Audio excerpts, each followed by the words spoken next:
husband was diagnosed with cancer.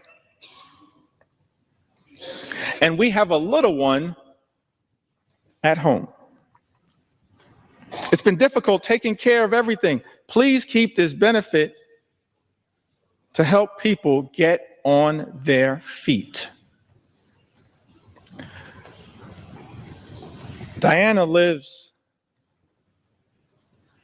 in the Inland Empire, California's 33rd congressional district, represented by the chairman of the House Democratic Caucus, Pete Aguilar.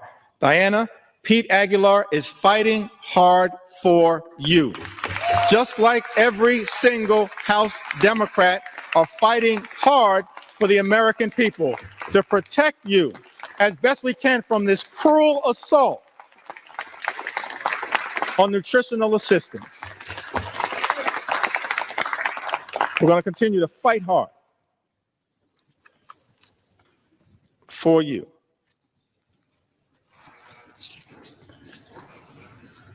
In Ohio, Julie writes to us, I'm so thankful for Amelia Sykes, Marcy Kaptur. Marcy Kaptur is the original gangster of the Ohio delegation. The longest serving woman in the history of the United States Congress, fighting hard on behalf of the people she incredibly represents. Along with Amelia and Shontel Brown and Greg Landsman, and of course, y'all know I couldn't leave out my big sister Joyce Beatty.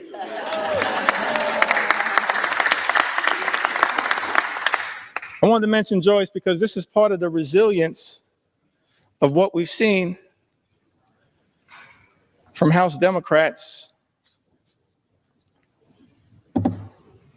from Brittany Pedersen, distinguished gentlelady from the great state of Colorado, who gave birth to a beautiful baby boy, Sam, at the beginning of this year. But because House Republicans, Mr. Speaker, have refused to allow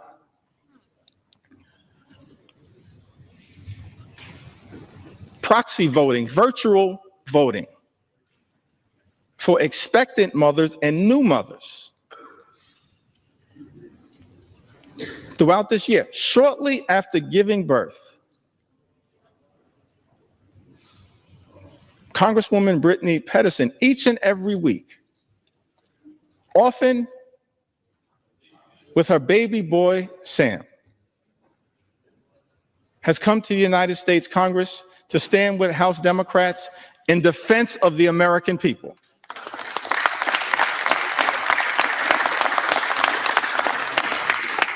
And she did it in connection with that first vote that set this whole disgusting abomination into motion in February. That same day,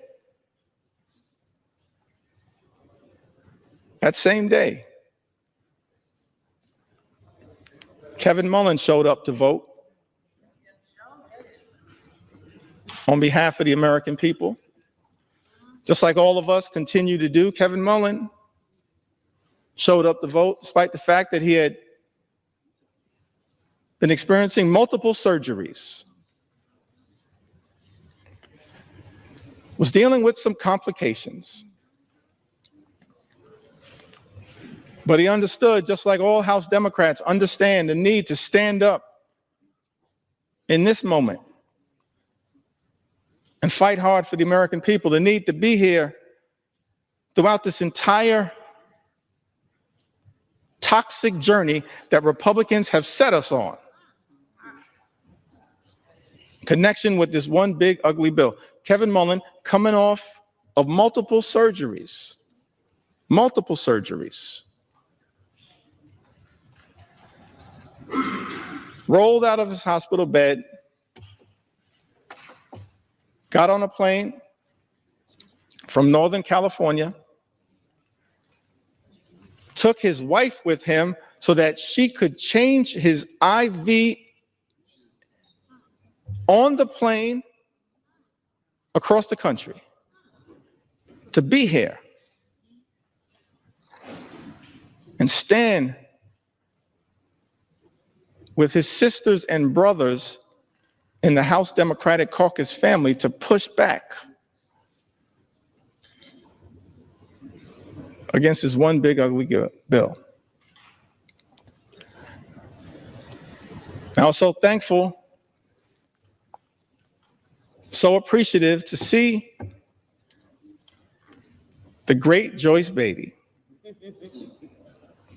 who's been battling some issues, working her way through them, putting off surgeries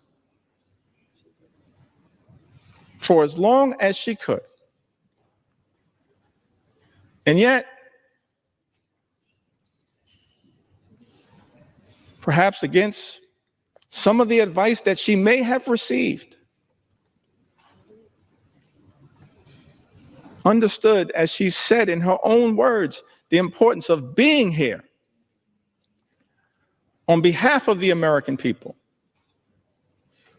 to stand up and push back against Trump's one big ugly bill, because it will have devastating consequences for everyday Americans. Thank you, Joyce Beatty, for your courage, your strength, and your resilience on behalf of the people that you represent in the great state of Ohio and people all across the country. That's what we do as House Democrats, and you're leading by example. And I could tell stories about every single one of us who in this moment recognizes that we have to keep rising to the occasion because of the extraordinary assault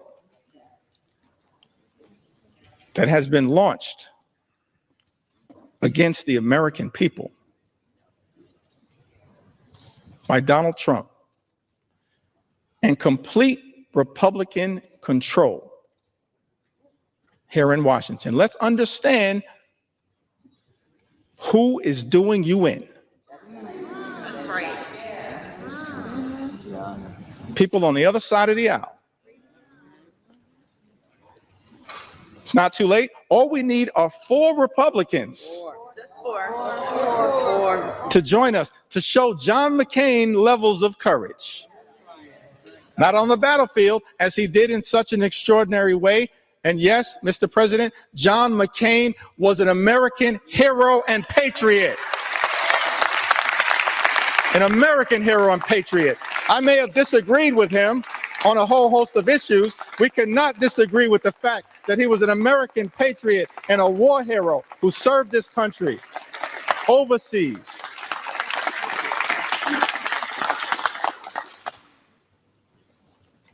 And then he came back home after being a POW year after year after year.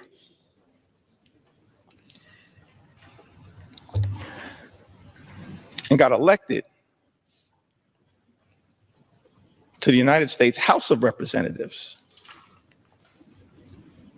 Did I get that right, y'all? To the United States House of Representatives. Just making sure y'all are paying attention. All good things start in the United States House of Representatives, as far as we're concerned. And then he went over to the Senate. And then in one of his final acts of courage, he pushed back against the effort to rip away health care from millions of Americans. All we need is 4 Republicans to show John McCain levels of courage when it comes to protecting the health, the safety, and the well-being of the American people, protecting the nutritional assistance of the American people. I think earlier today, I may have neglected to mention the leadership of Jim McGovern, who's done an extraordinary job leading the charge on the Rules Committee as we push back against this all-out assault on the American people. Hour after hour after hour after hour, Jim McGovern, the members of the Rules Committee, and so many members of the House Democratic Caucus pushing amendment after amendment, debating hard against this one big ugly bill on behalf of the American people. Jim McGovern, of course, longtime champion for combating hunger in the United States of America. So thankful for Jim's resilience and his strength, even in the face of great tragedy. Continues to battle hard on behalf of the American people. Julie writes, SNAP has been an amazing help to my family. Very grateful to receive it. I'm a single mom of twin 13-year-old girls. I've been on my own with my girls since they were 1 and have never received child support. I do work. People who receive Medicaid work. People who receive SNAP work. So some people in this town need to stop lying to the American people.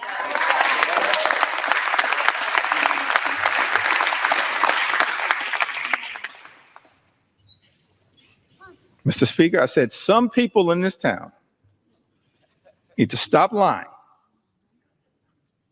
to the American people. Julie said, I do work, but don't make enough money to cover all my expenses. It's a big misunderstanding that people on SNAP don't have jobs.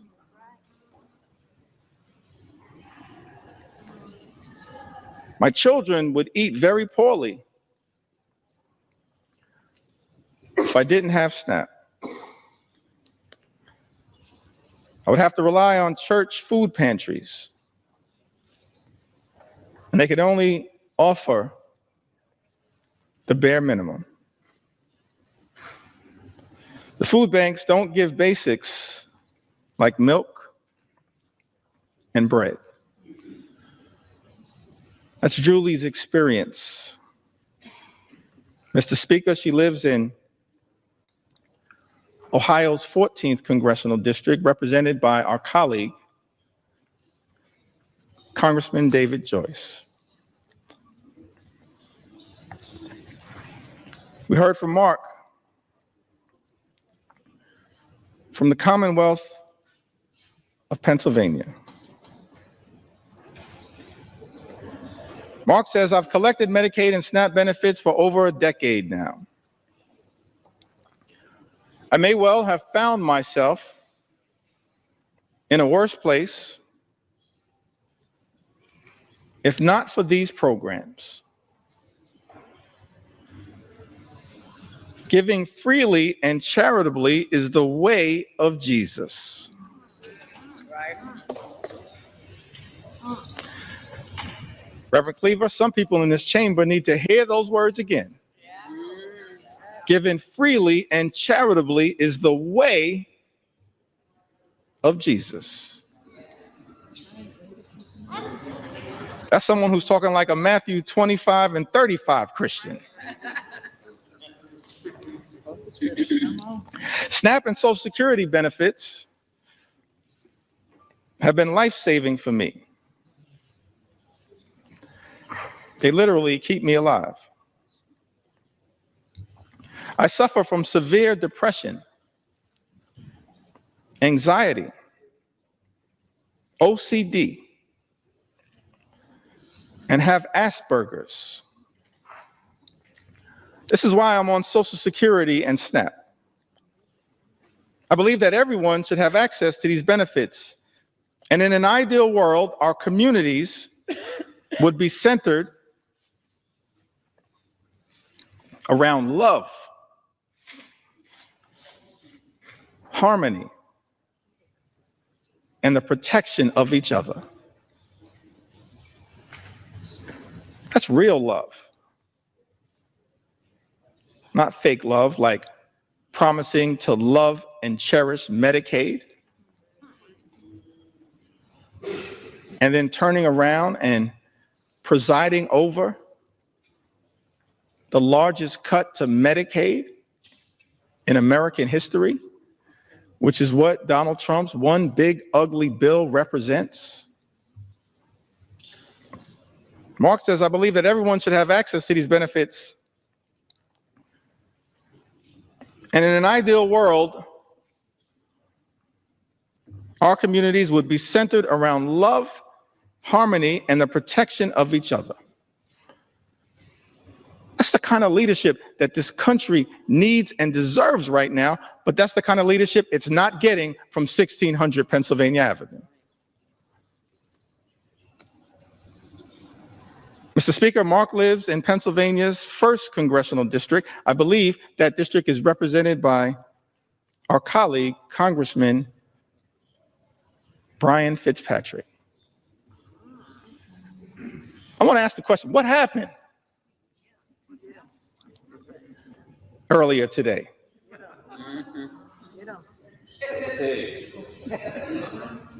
How was it that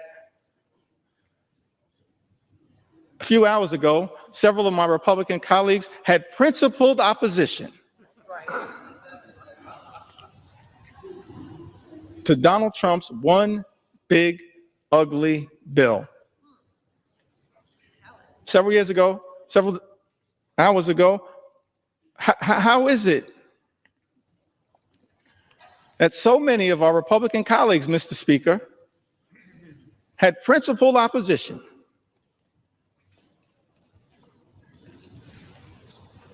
to Donald Trump's one big ugly bill?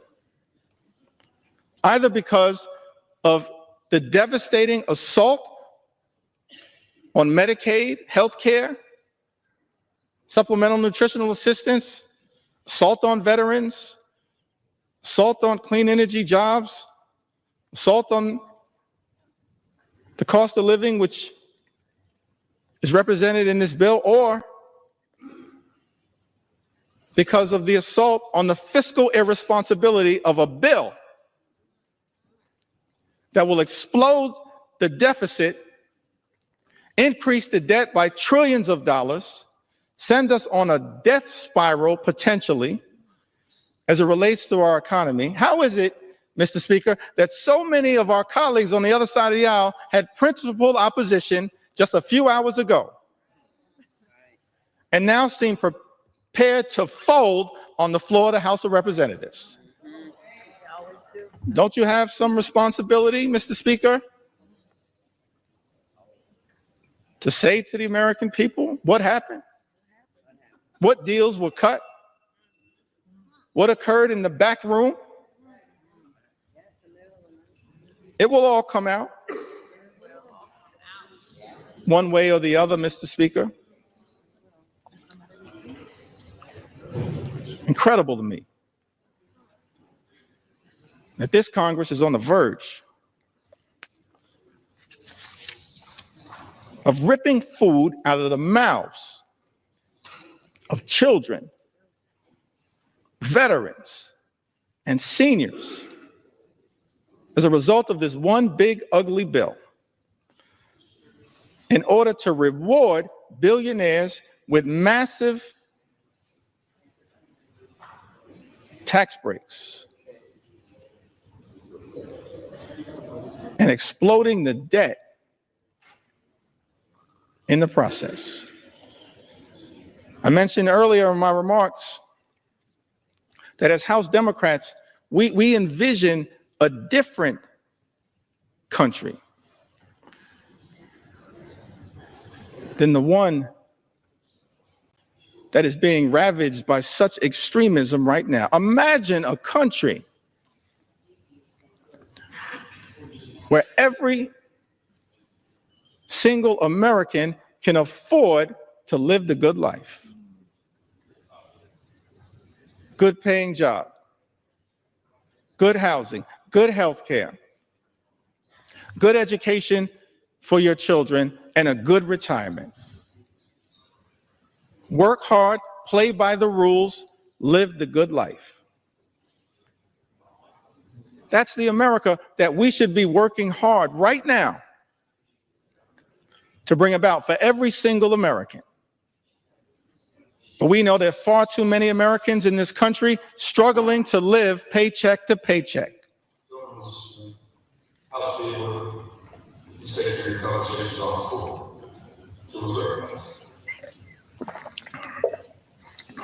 Thank you, Mr. Speaker. That should not be the case in this great country. The wealthiest country in the history of the world, a country that has become far too expensive for far too many people. Donald Trump promised to lower the high cost of living on day one. He made that promise to the American people. You lied. Made that promise, hadn't happened on day one, hasn't happened on month 1, month 2, month 3, month 4, month 5, month 6. It's not happening. Mr. Speaker, costs aren't going down. Costs are going up in the United States of America. Life is becoming more expensive. And it seems to me that in this great country, this Congress should be working hard to build an affordable economy for hardworking American taxpayers. That's our plan. That's our vision. That's our goal as House Democrats, an affordable economy for hardworking American taxpayers. But Donald Trump's one big ugly bill will make life more expensive for the American people. Lynette wrote to us. She's also a resident of the Commonwealth of Pennsylvania. She said, I'm a single mom of 3 girls. Although my 2 older girls are out of the home, they and I struggle. I work full time, but it's not enough to get by. Without the help of SNAP and Section 8, I would not be able to afford anything. I sacrifice every day so my daughters can have food and a place to come home and call home. I get $124 a month in food stamps. $124 a month in food stamps, which isn't enough as food prices keep going up. With the little help I do get from the government, I am grateful and blessed. Last year, I passed out after a church service and was rushed to the hospital.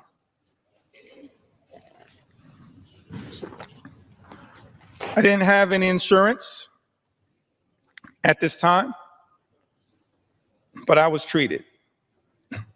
However, I could not pay back the services that I received, and I still need treatments. I have been choosing to pay for rent and food,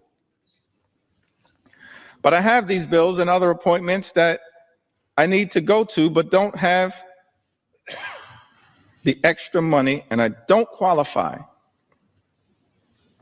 for Medicare, don't make enough to get insurance on the marketplace for insurance. Lynette, without the help of SNAP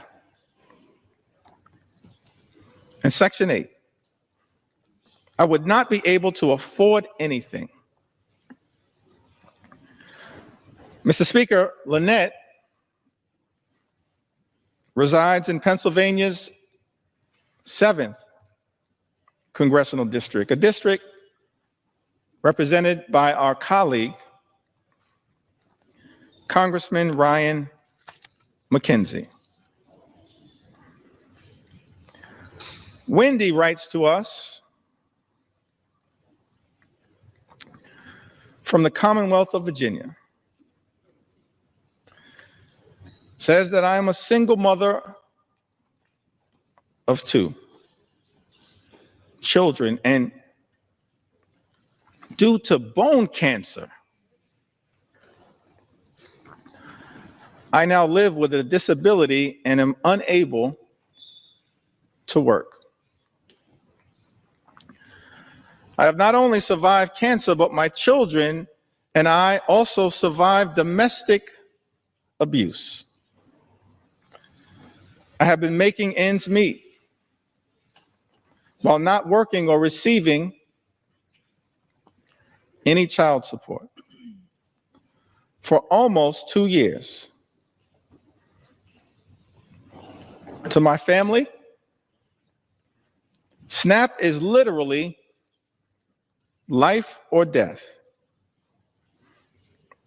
And while I hope that one day my circumstances will improve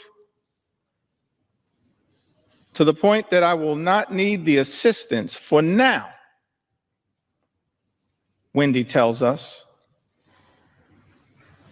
it is our lifesaver. That's what these safety net programs represent. Lifesavers for Americans in need. And instead of protecting these life-saving programs, these life-sustaining programs, what we see from this one big ugly bill is that nutritional assistance for the American people will be decimated. And as a result, millions of Americans, our fellow Americans, are at risk of going hungry. That is not right in the United States of America. It's not right. And that is why we're fighting hard for people like Wendy, who, Mr. Speaker, lives in Virginia's 5th congressional district, a district represented by Congressman John McGuire. Jamie, from the great state of Wisconsin, the heartland, part of the heartland of the United States of America, the magical Midwest, the hardworking people of the great state of Wisconsin. I was privileged to just be there this past weekend.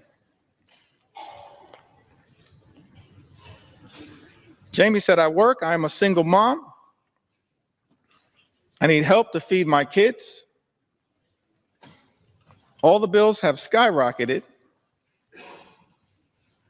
I'm doing this on my own. Please don't take away SNAP. That's a plea that I think is being heard all across this land. Please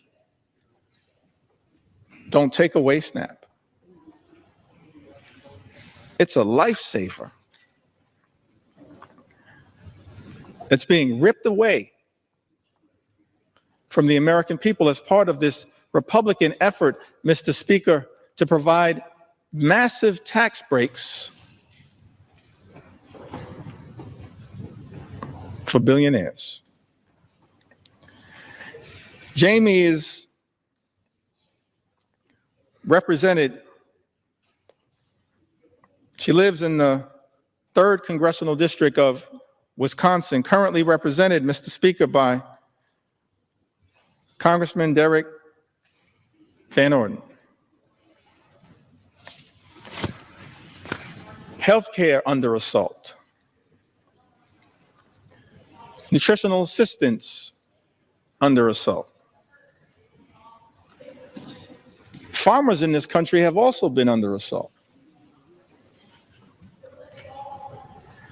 One of the reasons why so many Americans are cynical about our politics of the moment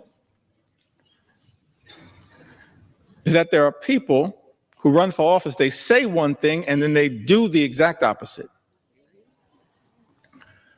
And many of the policies that we've seen come out of the Trump administration are inconsistent with the rhetorical promises that were made on the campaign trail. Donald Trump and House Republicans promising to look out for people in farm country, and then supporting policies that do the exact opposite. April is from Iowa, says that 4th-generation farmer on land her family has worked for almost 125 years in north central Iowa. And it says, if there's all this uncertainty out there, how can we plan? We need a path forward. It's like changing a tire while we're still driving down the road. That's what our farmers are being asked to do, change a tire while they're still driving down the road because of the uncertainty that has been unleashed by an administration far too focused on chaos, cruelty, and corruption. Those are my words. April goes on to say, we're kind of holding our breath for this fall. That's when it will hurt the most farmers. We need trade with Mexico and Canada too. That's why I think the reciprocal tariffs are going to hurt us more.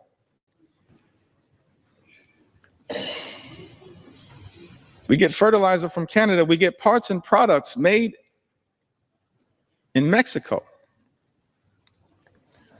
House Democrats, we're focused on creating more good-paying jobs, on economic strategies that make sense, that are designed to lift up the American people. But I can't find anything in this 900-plus page bill that is actually designed to permanently sustain a positive trajectory for farmers in this country and for everyday Americans. In fact, the chaotic uncertainty of the economic policies that have been unleashed by the Trump administration and complete Republican rule in Washington, D.C. will have devastating consequences for the American people and for farmers like April. John writes to us from the great state of North Carolina. He says to us, not many families can say this, black families, that is, but we've been here for over 100 years. My grandfather on both sides, and my father were all farmers.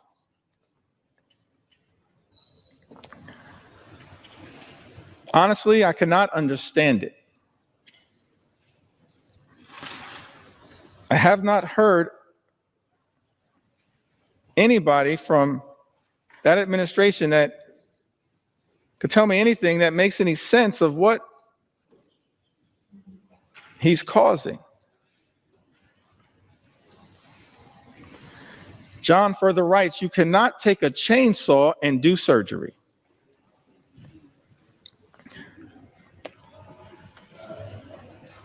I'm going to plant about 50% less than I would normally because I don't know what the price is going to be. I don't want to take the risk of putting even more out there. What we've seen from the Trump administration, from this so-called DOGE effort, and from our Republican colleagues, Mr. Speaker, is deeply troubling. Republicans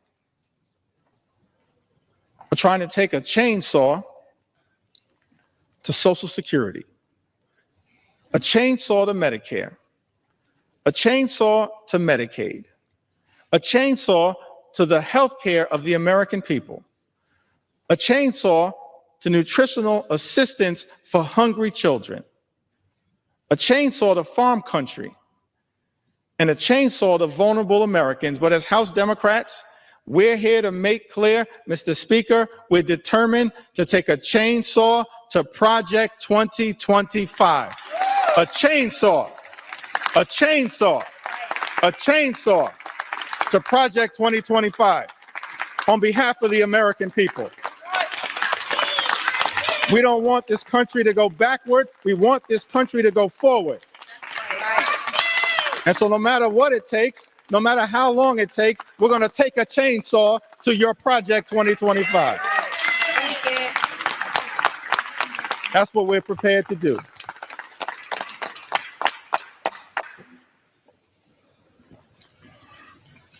I thank you, John, from North Carolina. One last farmer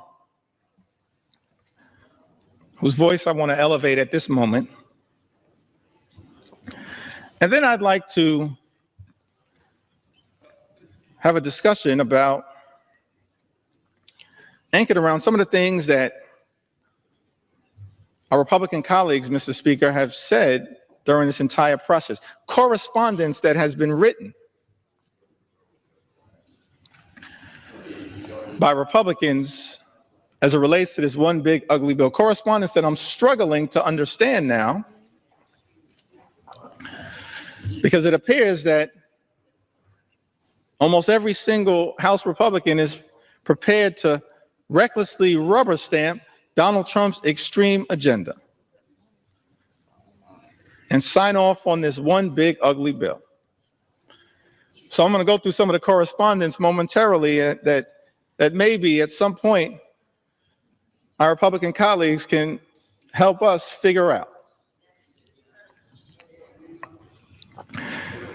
But I want to enter into the record one last story from a farmer. Can we respect the farmers in the United States of America? Can we respect her?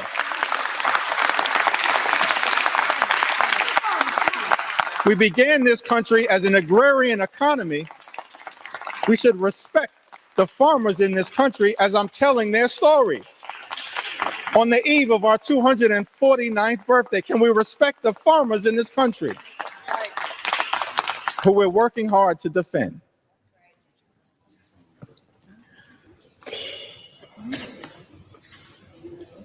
Susie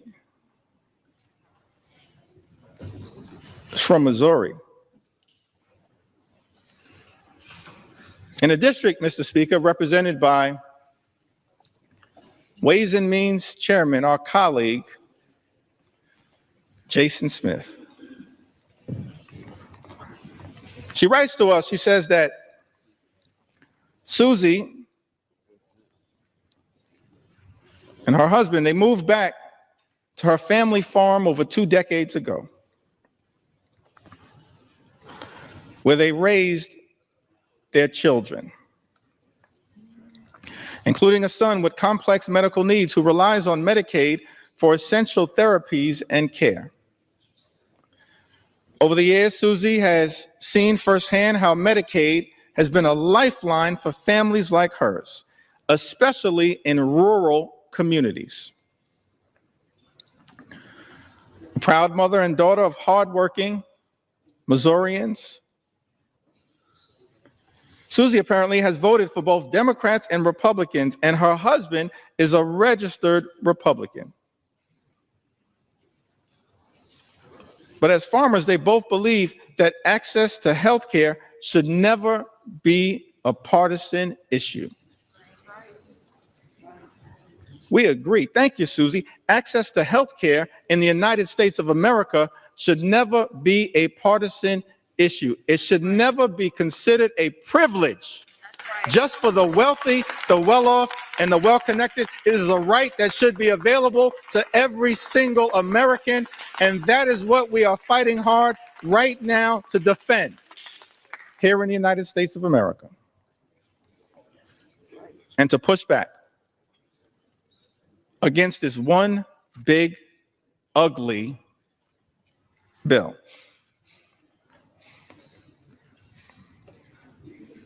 As I mentioned earlier, in the time that I have remaining, I certainly want to share the story of some of our veterans. Share a few stories of some of our small business owners who will also be under assault as part of this one big ugly bill. And share the stories of hardworking and law-abiding immigrant families who also will be targeted by this one big ugly bill. But I did want to take a little time at this moment to enter into the record some of the statements that have been made, Mr. Speaker, by our Republican colleagues.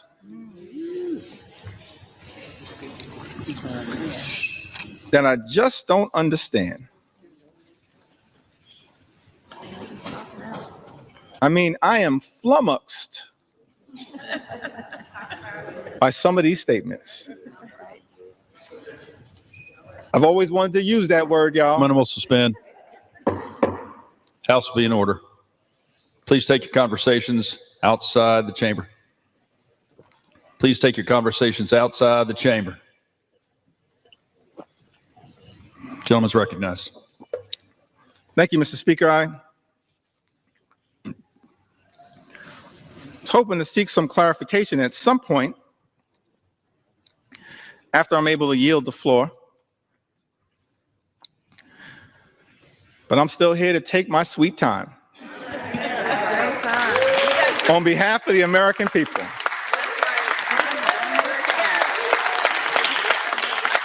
Because it was totally unacceptable that you would try to jam this bill, Mr. Speaker, down the throats of the American people with 15 minutes allocated for a debate. that would hurt everyday Americans allocated to the committees of jurisdiction. 15 minutes. And so now I'm here with my House Democratic colleagues, 4 hours in, taking our sweet time on behalf of the American people. And I'm flummoxed. Maybe it's flummoxed. As I mentioned, Mr. Speaker, I always wanted to use that word. I can't spell it, but I know what it means.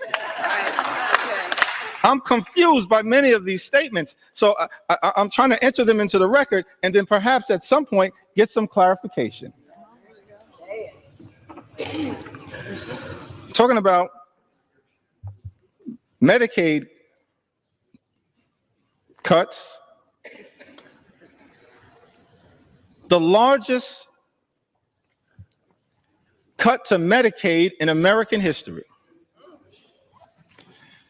Vice President said these cuts are immaterial. Are you kidding me? Immaterial? I'm perplexed. I'm astonished. I'm confused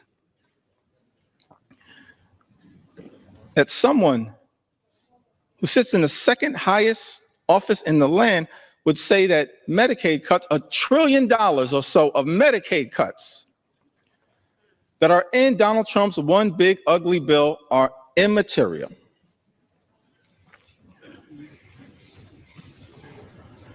I'm confused, Mr. Speaker, by the statement that was made by the former Senate Majority Leader, Mitch McConnell, who, when talking about the Medicaid cuts that millions of Americans have been reaching out to us, pouring into us their heartfelt concerns at the devastating impact that these Medicaid cuts will have on their health, their safety, and their well-being. I'm confused, Mr. Speaker, by the statement that Mitch McConnell made. He said, people will get over it.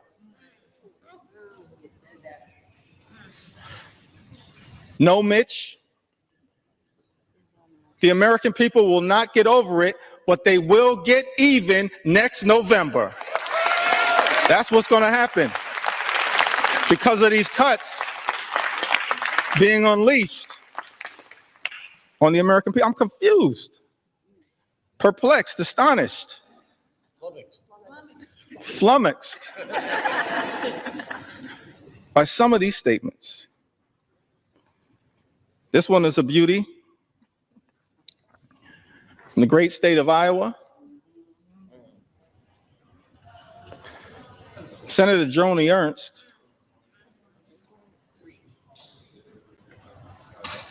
she showed up at a town hall meeting in Iowa. First of all, I'll give her credit for showing up at a town hall meeting because House Republicans were instructed not to show up at town hall meetings. So she shows up, Mr. Speaker, at a town hall meeting, is questioned about the fact that healthcare in America, that the Medicaid is a question of life or death. And when asked by one of her constituents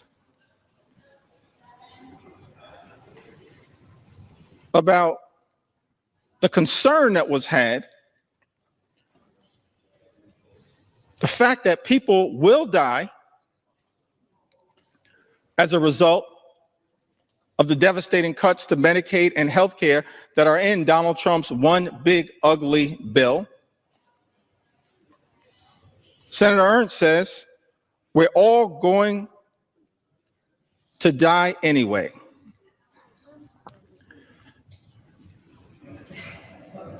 Yes, Joni,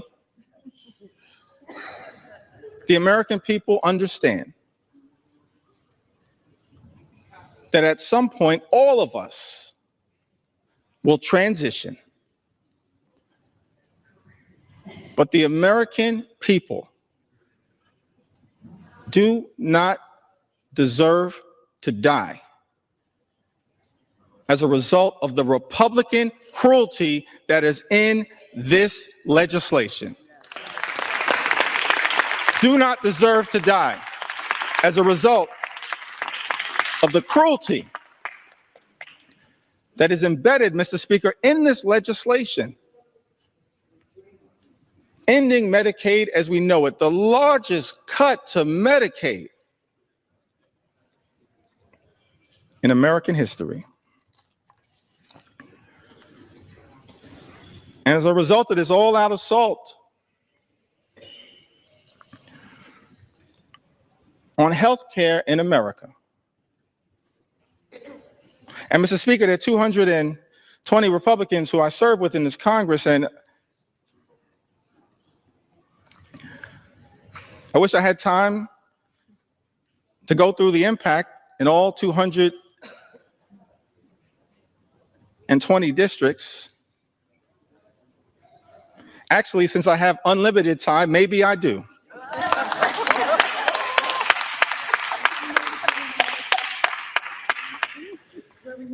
But, Mr. Speaker, I figured that, I'll start in my home state of New York.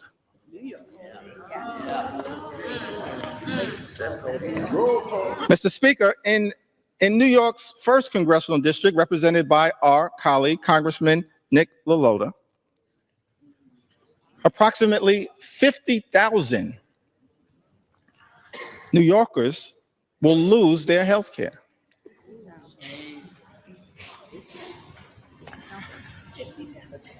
In New York's 24th Congressional District, Mr. Speaker, represented by our colleague, Congresswoman Claudia Tenney, over 30,000 New Yorkers will lose their health care.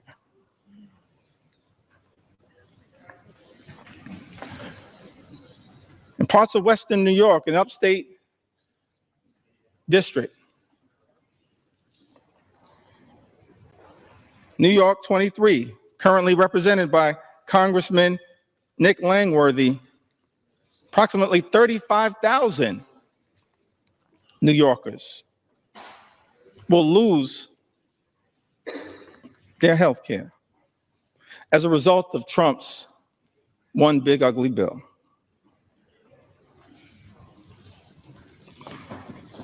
In New York 17, currently represented by Congressman Mike Lawler, more than 30,000 New Yorkers will lose their health care. In New York 21, the North Country,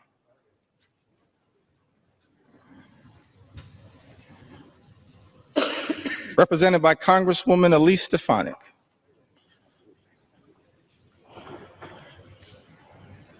welcome back to Congress. I'm sorry it did not work out for you. That's a lesson that should be learned by all those who pledge fealty to the wannabe king. That's right. That's right. But I digress.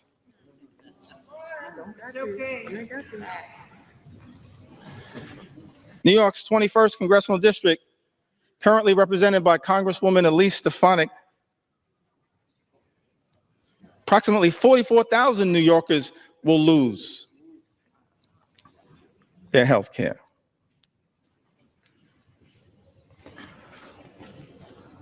In Long Island, Suffolk County, part of Long Island, currently represented in Nassau County by two amazing colleagues, Tom Swazi and Laura Gillen. But in Suffolk County, New York's 2nd Congressional District, currently represented by Congressman Andrew Garbarino, 48,000 New Yorkers will lose their health care. In Suffolk County, in New York's 2nd Congressional District, as a result of Trump's one big ugly bill.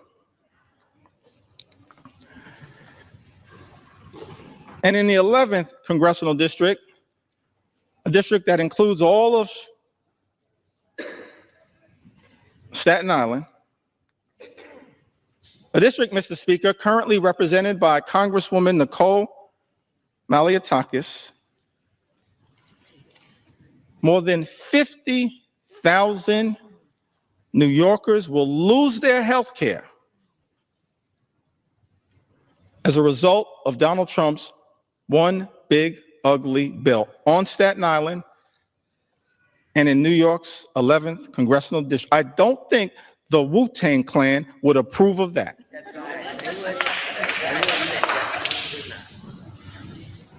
It's incredible to me. In district after district after district, Mr. Speaker, represented by my Republican colleagues, so many Americans will stand to lose their health care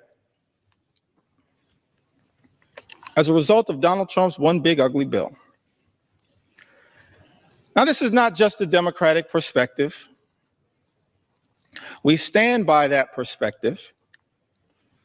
We'll continue to articulate that view and forcefully defend the health care of the American people, but it's not just a Democratic perspective. And so I thought that it was important that we enter into the record some of the words, Mr. Speaker, of members of the House Republican Conference who wrote directly to you, Mr. Speaker,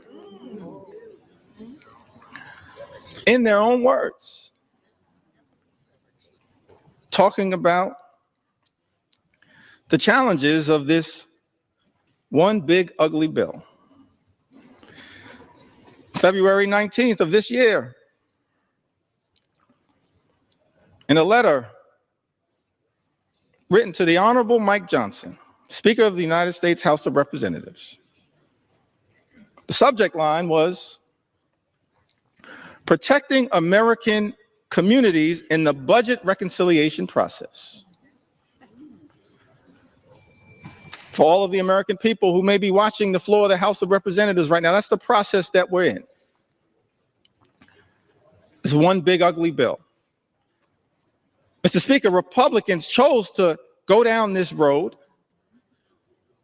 because Republicans are uninterested in actually trying to find bipartisan solutions to solving problems on behalf of the American people. And so we're in this budget reconciliation process that can avoid the filibuster in the United States Senate. And Republicans, Mr. Speaker, have been uninterested in trying to actually find bipartisan common ground. We're the party of common sense. Let's be clear about that. I'm going to be spending some time on the road talking about what common sense really is all about. Common sense certainly is not taking health care away from the American people. And so in this letter on February 19th, and I got a lot of statements that have been entered into the record, but I figured we'd start with this one. February 19th, Dear Speaker Johnson, as members of the Congressional Hispanic Conference, that's different than the Congressional Hispanic Caucus. The Congressional Hispanic Caucus right now is fighting hard on behalf of the health care of the American people. On the Democratic side, that's call that the real CHC. The Congressional Hispanic Caucus is fighting hard on behalf of the American people. But this is a letter as members of the Congressional Hispanic Conference. Mr. Speaker, as you know, these are Republicans here in the House of Representatives. And those who represent sizable Hispanic populations. We are writing to express our concerns regarding possible funding decisions stemming from the House Budget Resolutions Committee instructions advanced on February 13, 2025. Those budget instructions, by the way, were what set this whole toxic process in motion that has resulted in this moment that we find ourselves in right now on the floor of the House of Representatives, connected to this one big ugly bill. And in this letter,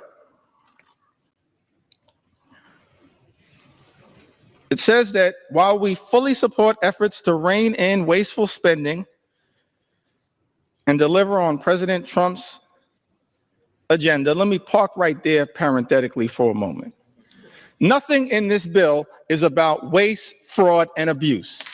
Nothing is doing anything meaningful about waste, fraud, and abuse. The letter continues, it is imperative that we do not slash programs that support American communities across our nation. It then goes on to say that the House budget resolution proposed $880 billion in cuts to programs under the jurisdiction of the House Committee on Energy and Commerce, with Medicaid expected to bear the brunt of these reductions. Their words, not our words.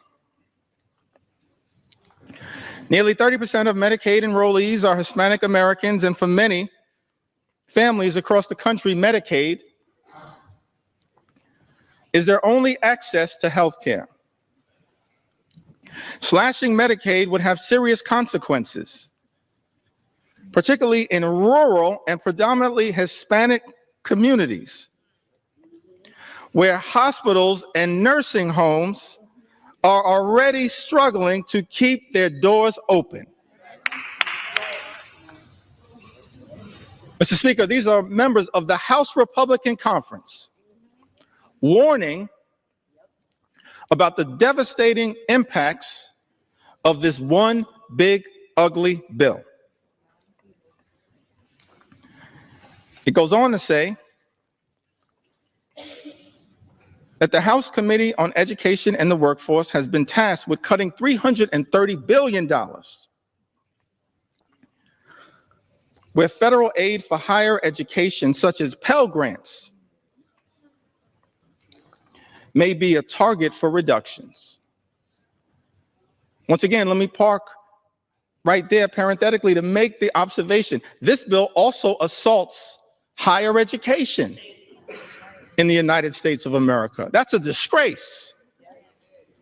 And Mr. Speaker, members of the House Republican Conference predicted that that would occur. Their words, not our words. House Committee on Education and the Workforce has been tasked with cutting $330 billion where federal aid for higher education, such as Pell Grants, may be a target for reductions. Hispanic students make up a significant share of Pell Grant recipients, many of whom are first-generation college students, striving for a better future for themselves, their families, and our nation. If we are serious about empowering the next generation and strengthening our workforce, we must facilitate and not undermine opportunities that help students succeed. Finally, the House Committee on Agriculture has been directed to cut $230 billion. And then, Mr. Speaker, our Republican colleagues go on to write, while we fully support efforts to eliminate fraud, waste, and abuse, by the way, that's all fake. We support a federal government that's effective, that's efficient, that's equitable, that eliminates waste, fraud, and abuse. That's not what this bill is all about. But it goes on to say, While we fully support efforts to eliminate fraud, waste, and abuse, we must ensure that assistance programs such as SNAP remain protected. I mean, I'm just confused. Remain protected as nearly 22% of Hispanic families rely on this critical program as a temporary safety net during difficult times. And then this letter concludes, written to you, Mr. Speaker, by the Congressional Hispanic Conference. Hispanic Americans are the future of the Republican Party. I'll reserve judgment on that statement. As House Democrats, we're going to fight for every single community. That's right. In the United States of America, including the Hispanic community. Every single community. We want every single community to experience the good life, to afford to be able to live the good life. That's what we want. For every single community, good paying job, good housing, good health care, good education for your children, and a good retirement. That's what we want for every community. But the Congressional Hispanic Conference, they write in closing to you, Mr. Speaker,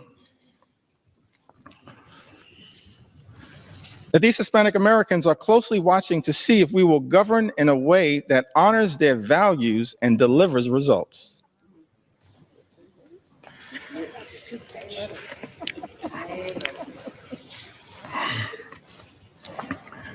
Just to make sure that appropriate authorship is conferred, I'm going to enter the names of the signatories to this extraordinary letter. Mr. Speaker, Tony Gonzalez, Nicole Maliatakis, Monica de la Cruz, David Valadeo, who represents more Medicaid recipients than any other member of Congress, Juan Ciscomani, Rob Bresnahan, what a beauty, James Moylan, Kimberlyn King Hines. They all signed this letter. And the question that many Americans have to ask right now is that after signing a letter indicating your commitment, Mr. Speaker, to protecting Medicaid and SNAP and access to affordable higher education through Pell Grants, how is it possible that, Mr. Speaker, some of our Republican colleagues will turn around and devastate Medicaid, devastate supplemental nutritional assistance, and devastate the ability of Hispanic communities to achieve the type of upward mobility, in part through higher education that is talked about in this letter? That letter was written in February. And then we go to March. Can I talk about it? Talk about it. We're here for it. I mentioned, Mr. Speaker, I'm here to take my sweet time on behalf of the American people.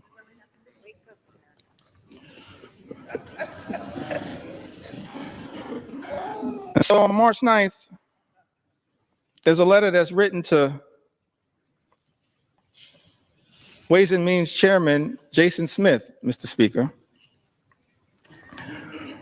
By my count, 21 Republicans signed this letter. And it's about the importance of the clean energy economy in the United States of America. I would assume, based on this letter, that all of the signatories to this particular piece of correspondence are now horrified by the attack on clean energy jobs, and the clean energy economy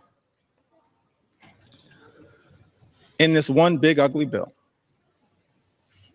But we'll see shortly, because everyone is going to have to go on record. But in this particular letter, written on March 9th,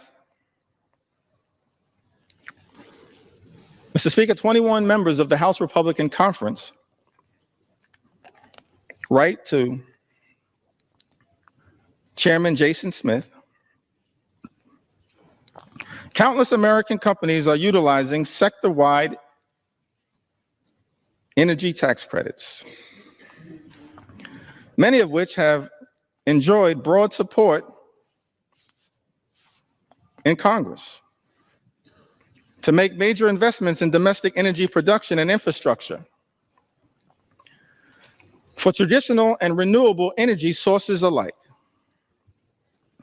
Both our constituencies and the energy industry alike remain concerned about disruptive changes to our nation's energy tax structure. With all this in mind, the letter continues toward the end. We request that any proposed changes to the tax code be conducted in a targeted and pragmatic fashion that promotes conference priorities without undoing current and future private sector investments, which will continue to increase domestic manufacturing, promote energy innovation, and keep utility costs down. I mean, the language that was chosen there is pretty interesting, but the translation is protect the clean energy economy. That's what this letter was all about. Written by my count, 21 House Republicans. Mr. Speaker, Andrew R. Garbarino, Jennifer Kiggins, Juan Ciscomani, Gabe Evans, David Valadeo. What a prolific writer.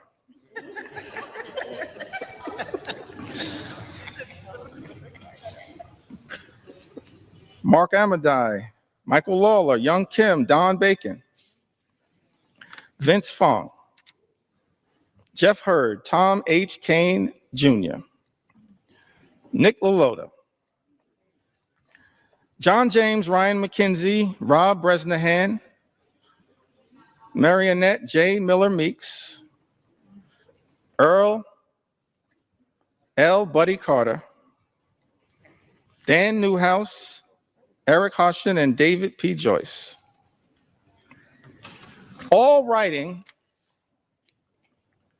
in support of a clean energy economy. We as House Democrats, we know that there's an all-of-above approach that is underway right now, but we support wind and solar energy, renewable energy, because renewable energy is cheaper energy, and cheaper energy means reducing the high cost of living for everyday Americans. That's what we as House Democrats support. And yet I'm perplexed because this letter was written, but the one big ugly bill represents an extraordinary and unprecedented assault on clean energy and cheaper energy in the United States of America. Mr. Mr. Speaker, I asked the question, what are those 21 Republicans going to do when it comes to voting for this one big ugly bill?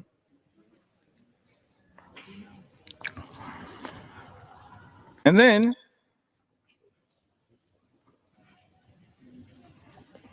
we've got another letter in April. So we've got a February letter, a March letter, an April letter. Quite elegant with these letters. April 14th, 2025, this is correspondence written by 13 House Republicans, Mr. Speaker. Written to you and Steve Scalise. Majority Leader written to Tom Emmer. The Majority Whip and written to Brent Guthrie, the Chairman of the Energy and Commerce Committee. It says, as members of Congress who helped deliver a Republican majority, many of us representing districts with high rates of constituents who depend on Medicaid, we would like to reiterate our strong support for this program. By the way, a program that the one big ugly bill now will cut and devastate, gut, Mr. Speaker, by almost $1 trillion. In this letter, 13 Republicans say we would like to reiterate our strong support for this program that ensures our constituents have reliable health care. Balancing the federal budget must not come at the expense of those who depend on these benefits for their health and economic security. Mr. Speaker, that's their words, not our words.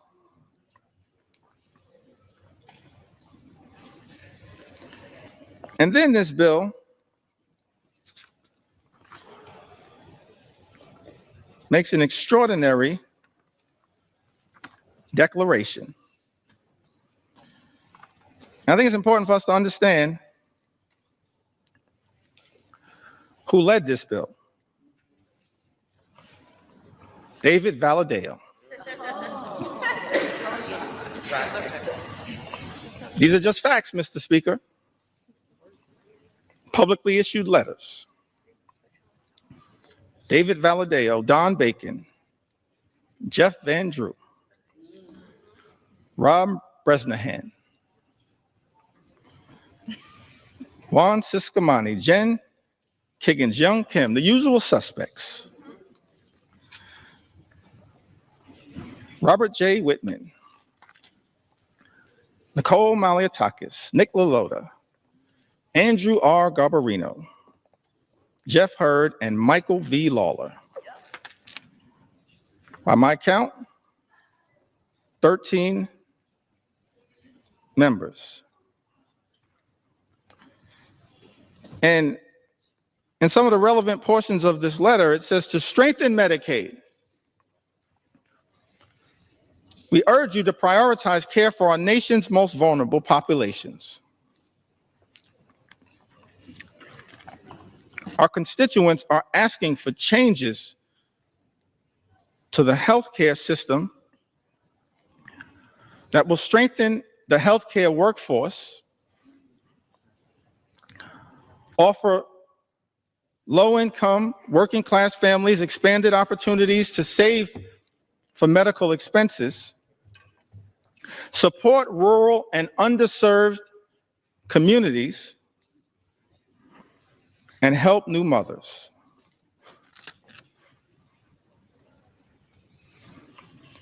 And in the second paragraph of this letter dated April 14th, 2025, Mr. Speaker, these 13 members of the House Republican Conference make this extraordinary representation. It says, however, we cannot and will not support a final reconciliation bill that includes any reduction in Medicaid coverage for vulnerable populations. This bill represents the largest cut to Medicaid in American history. It will devastate vulnerable populations all across America. And so the reality is, all 212 House Democrats are going to stand up and protect the health care of the American people. We're going to protect the Medicaid of the American people against this assault on vulnerable communities.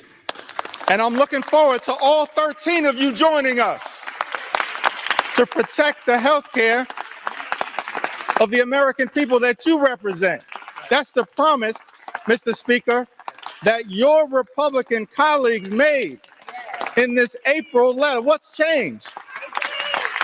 We're looking forward to all 13 Republicans in this letter joining us to protect the Medicaid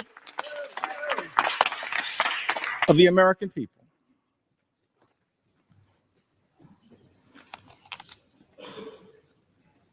And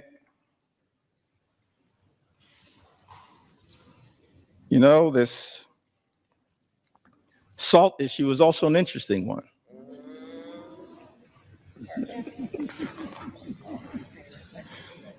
Statement was issued on May 8th from my colleagues in the New York delegation: Elise Stefanik, Andrew Garbarino, Nick LaLota, Mike Lawler. Just facts right now. Big talk about standing up to protect the state and local tax deduction. And what's interesting, let's make sure we set the record straight here.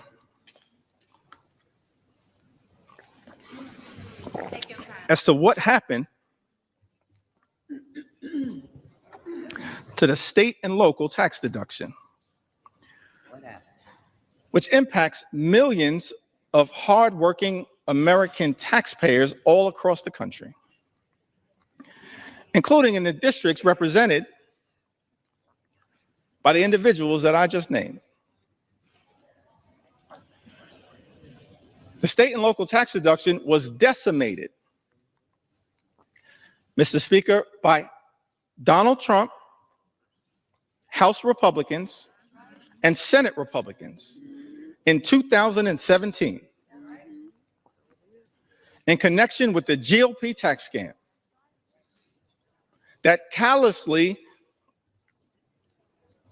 and unnecessarily imposed a $10,000 cap, wiping away thousands of dollars a year for hardworking American taxpayers. Republicans did that.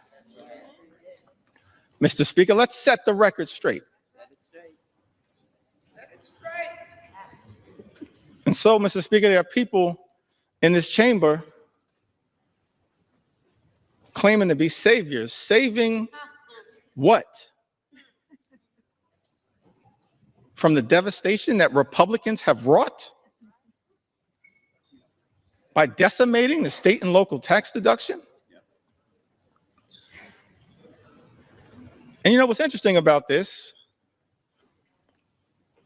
is that people who are against this claim that the state and local tax deduction is subsidizing states in certain places to the detriment of others.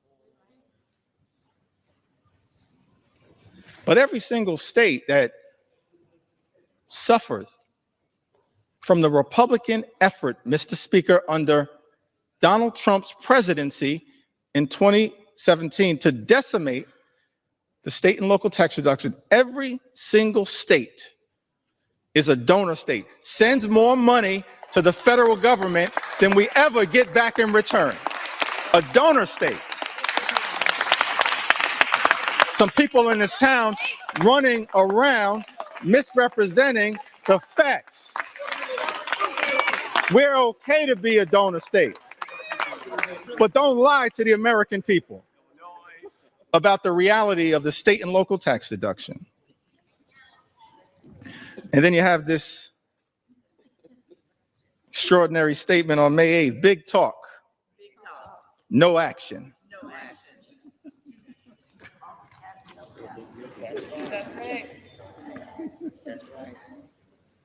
I guess in Texas they say all hat, no cattle.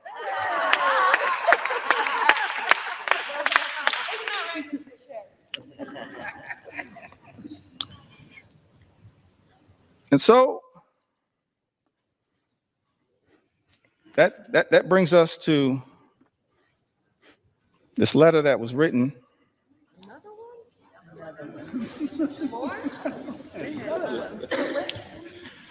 prolific writers.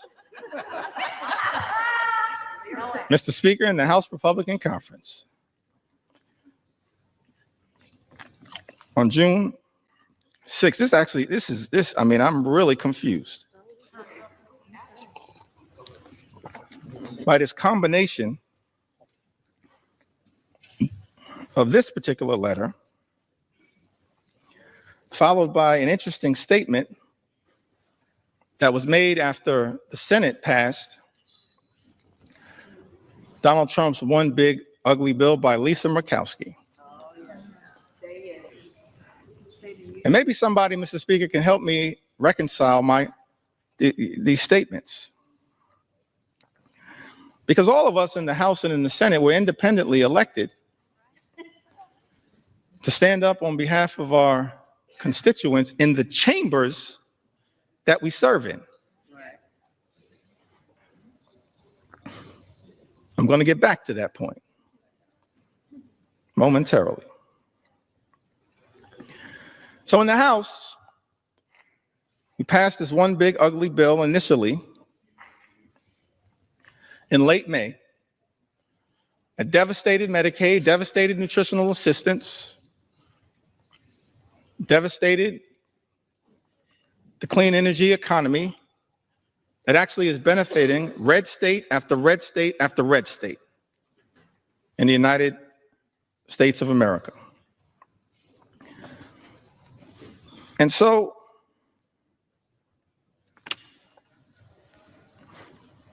members of the House Republican Conference wrote to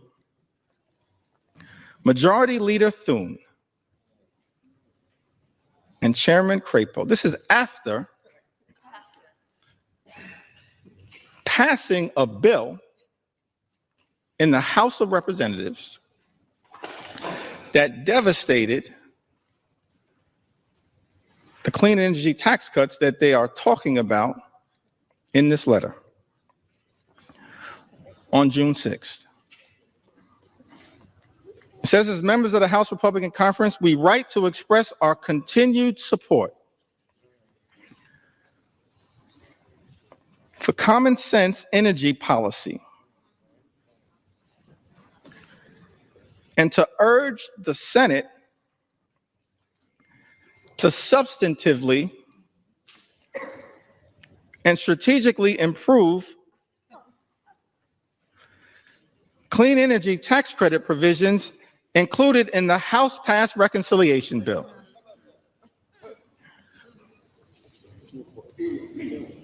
I mean, what is happening right now? Maybe I don't understand the legislative process. So in this letter,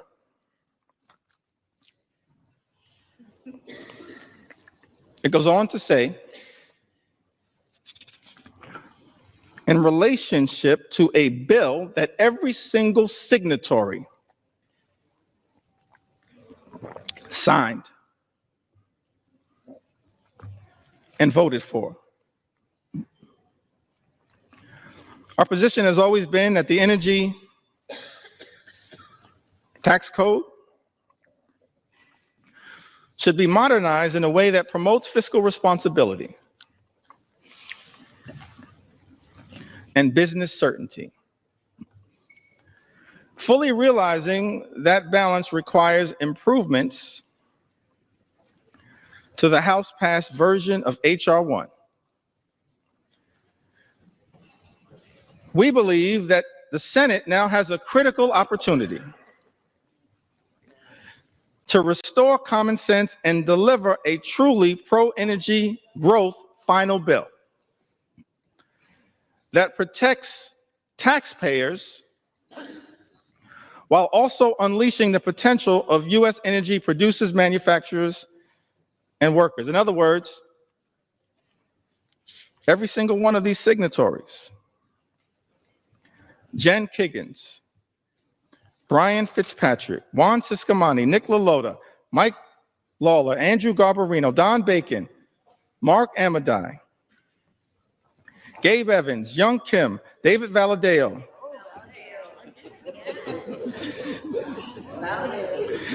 Rob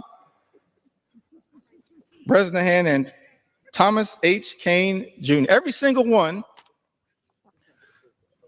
of these signatories voted for a House bill that undermined the clean energy economy, noted that it would hurt their own constituents, voted for the bill anyway, and then begged the Senate to make a difference. That's not how we should be legislating in the United States House of Representatives. That's not how you legislate, particularly when every single House Democrat voted against the bill. It left the House, limped out of the House by a single vote. So every single signatory on this letter could have stopped the bill that you yourself, Mr. Speaker, indicated the signatories of this letter damaged the very thing they claim to be fighting for. I'm confused, perplexed, flummoxed at what the heck is going on. Extraordinary.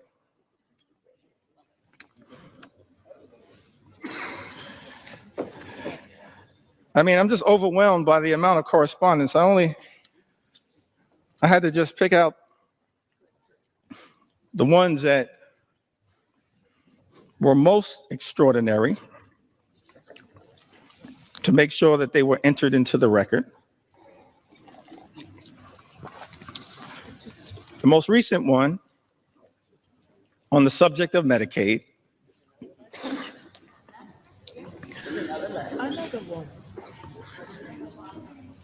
was written on June 24th. It was directed to the Honorable John Thune, Majority Leader of the United States Senate, the Honorable Mike Johnson, Mr. Speaker, Speaker of the U.S. House of Representatives. I think it had, by my count, 16 members. No surprise, y'all. It was authored by David Valadeo.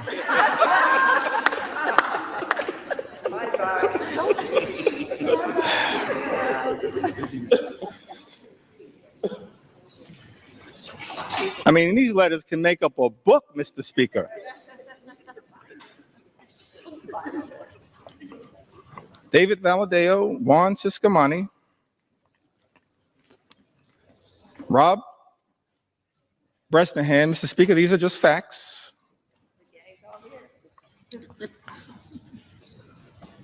Chuck Edwards, Young Kim, Andrew Garbarino, Mike Lawler, Jen Kiggins, the gang is all here again. Jeff Van Drew, Don Bacon, Dan Newhouse, Zach Nunn, Robert J. Whitman, Nicole Malliotakis, Marionette J. Miller Meeks, and Jeff Hurd. 16 members, Mr. Speaker, of the House Republican Conference, in a letter written to you, Mr. Speaker, and the Honorable John Thune, Majority Leader of the United States Senate, on June 24th. And here's the most extraordinary statement that was written in this letter. In the second to last paragraph, I think we call that the penultimate paragraph.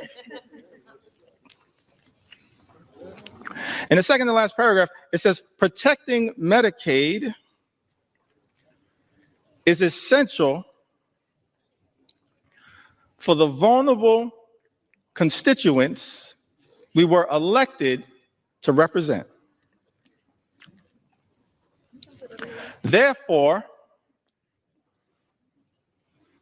we cannot support a final bill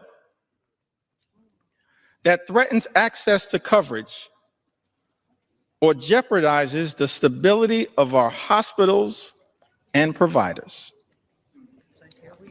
Mr. Speaker, 16 members of the House Republican Conference, who just a few days ago made clear on the record that they will not support devastating cuts to Medicaid. 16 members. All we need, Mr. Speaker, are 4 Republicans from this group to join us, and we can stop these devastating cuts to Medicaid. Join us. Join us. Join us. We welcome you with open arms into the warm embrace of members of Congress who are here to protect the health care of the American people. Just 4 y'all, we welcome you with open arms into the warm embrace of members of Congress determined to protect the health care of the American people. All we need are 4. And so many of y'all are on record. So as I conclude this section of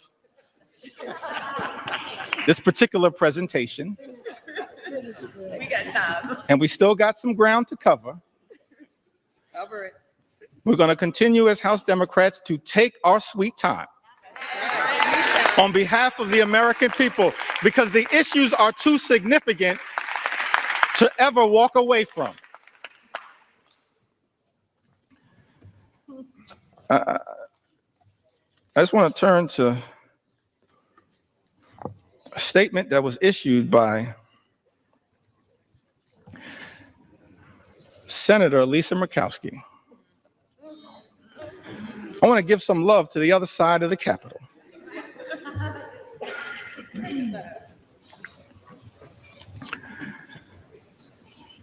And again, Mr. Speaker, these are just the words that were issued. I'm not even trying to characterize the words. But the American people need to hear these words from the people that were sent to Congress to protect their interests. Senator Lisa Murkowski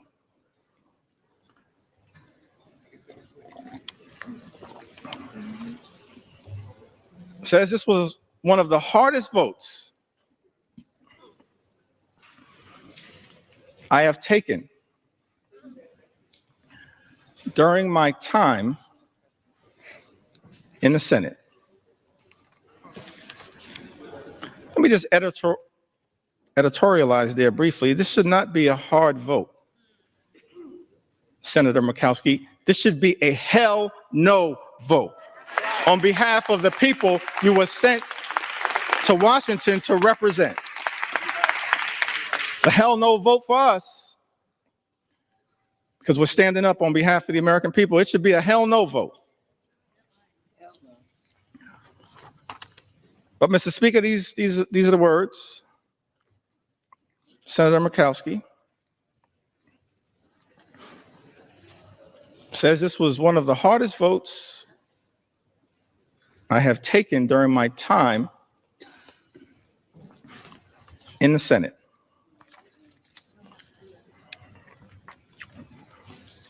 And then she keeps it real. As far as I can tell, she says, but let's not kid ourselves. This has been an awful process. That's right. Speaker, those are the words of a Republican senator, not us. This has been an awful process, a frantic rush to meet an artificial deadline that has tested every limit of this institution.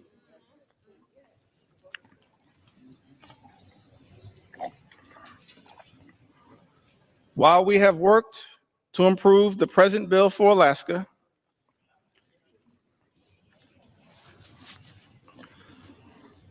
it is not good enough for the rest of our nation. And we all know it. Yes, Senator Murkowski, we all know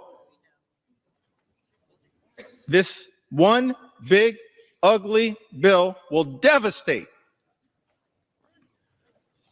everyday Americans across this country. And yet, in the concluding paragraph,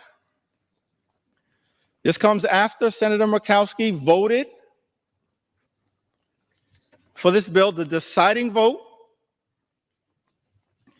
in the United States Senate, says, my sincere hope is that this is not the final product.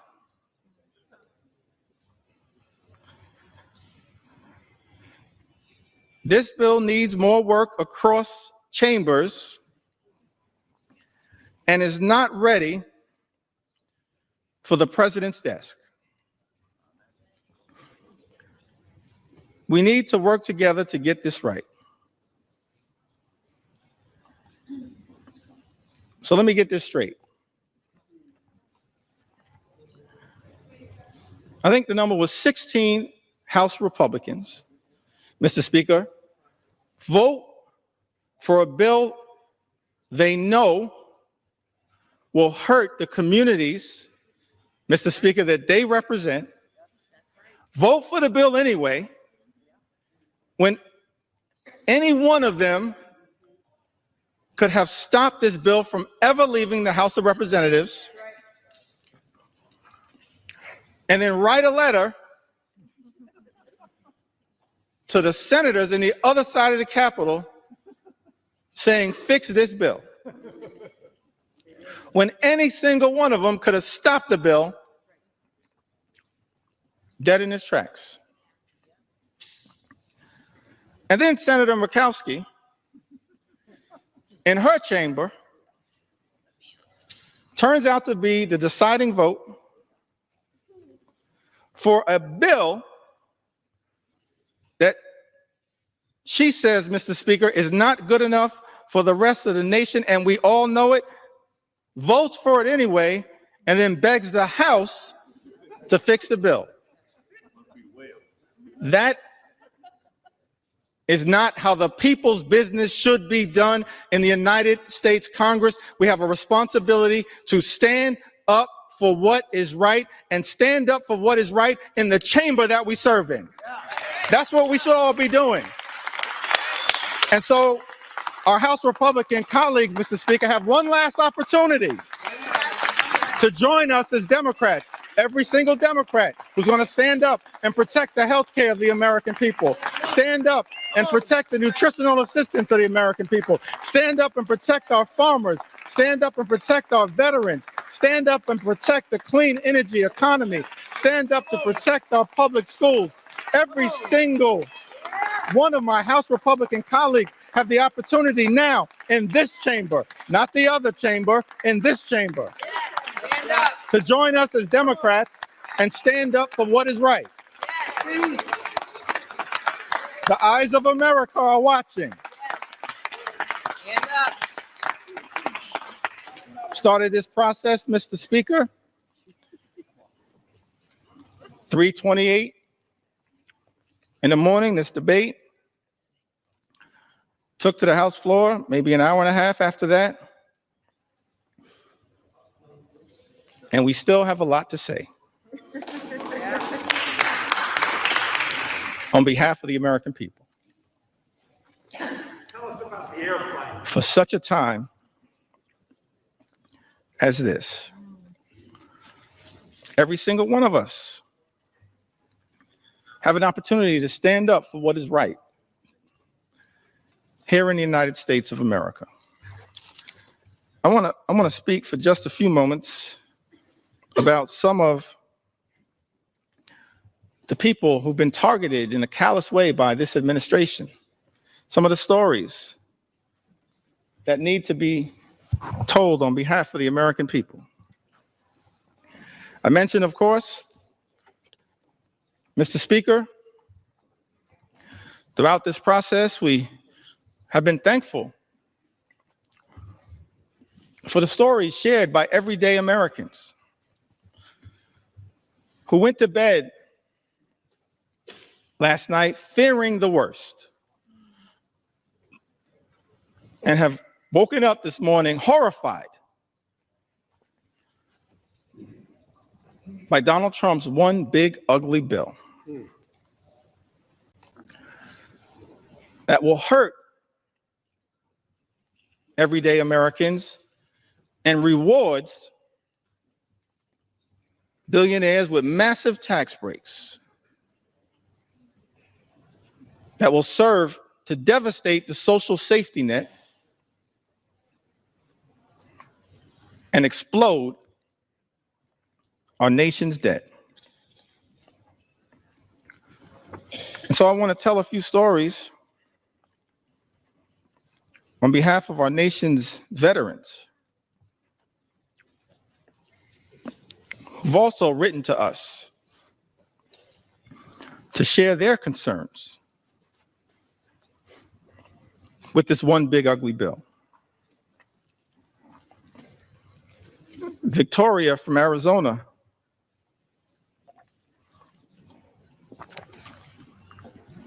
wrote to us, Mr. Speaker, said, "My husband and I are patriots. We are both Army veterans who were disabled as a result of our service. We have 5 children and run a small electrical contracting business. We live on a fixed income and, like most families, have struggled with rising costs. One of our sons is adopted. He is a wonderful, loving 7-year-old who has autism and ADHD. He qualifies for Medicaid because he was adopted, and it has been the saving grace for his health and well-being. Medicaid is the reason we were able to get his formal diagnosis of his autism and ADHD. It also covers his regular doctor's visits and dental care. We use Medicaid to access in-home therapy for him, and it was a huge help. Slashing Medicaid will have especially dire consequences for rural communities like ours. Forcing hospitals to close. Health resources are already slim in our area. And in this Army veteran writes, President Trump is causing enormous stress and hardship for families like mine. He and his billionaire friends don't need more tax breaks. It's outrageous. The last thing we should even be considering is cutting Medicaid. These programs are lifelines. We agree with you, Victoria. She lives in Arizona's 6th congressional district. District, Mr. Speaker, currently represented by Congressman Juan Ciscomani. Troy, another veteran, lives in California, Mr. Speaker. Lives in a district currently represented by Jay Obernalte. That's California's 23rd congressional district, I believe. He writes to us and says, I was in the U.S. Army and went to Kosovo in 2001, Iraq in 2003 and 2005. I depend on the VA as I am too disabled to work. I depend on VA healthcare. My children are now on Medicaid.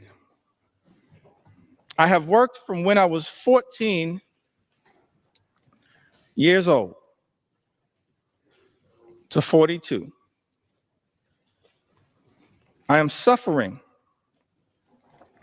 from long COVID.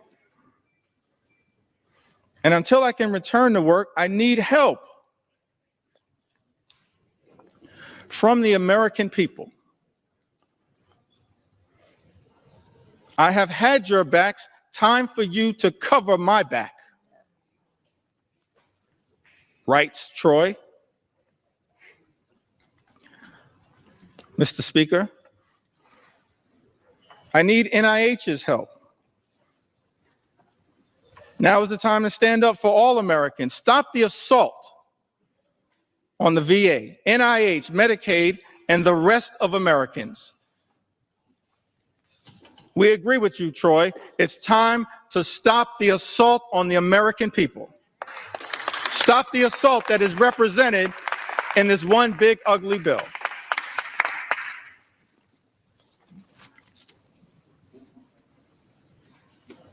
Christie, another veteran, wrote to us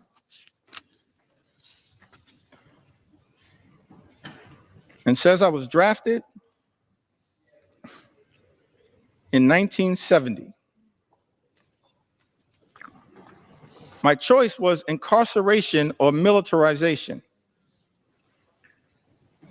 So I enlisted in the Navy and became a Navy corpsman serving on the USS Long Beach, CGN-9, and her Marine detachment, where I was assigned to the 3rd Marines,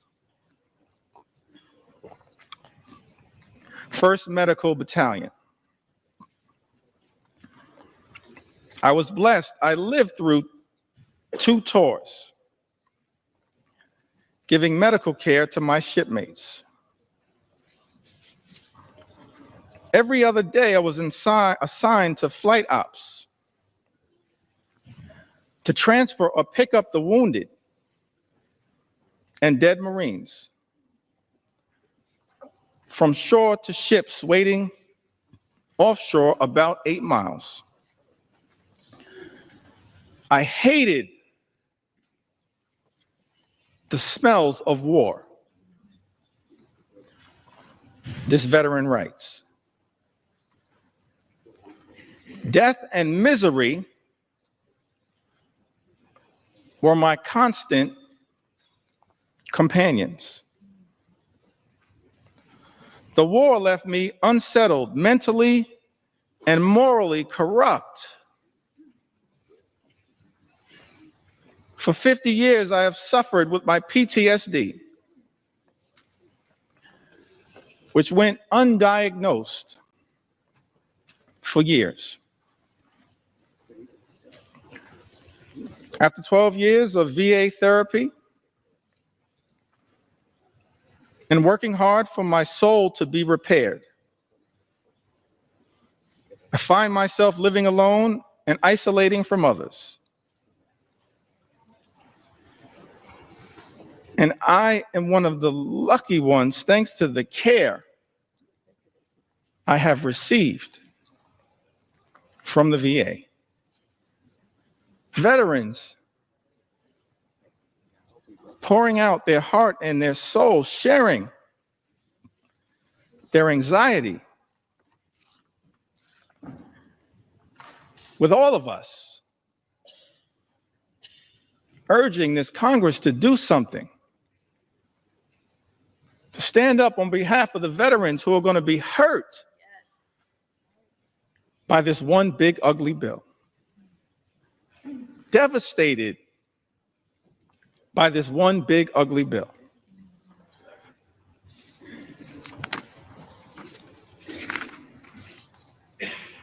We also heard, Mr. Speaker, from Timothy, who I believe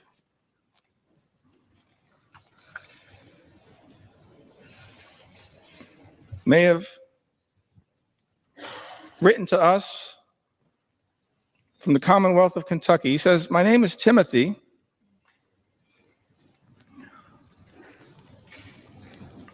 And for the past 5 years, I have worked at the Department of Housing and Urban Development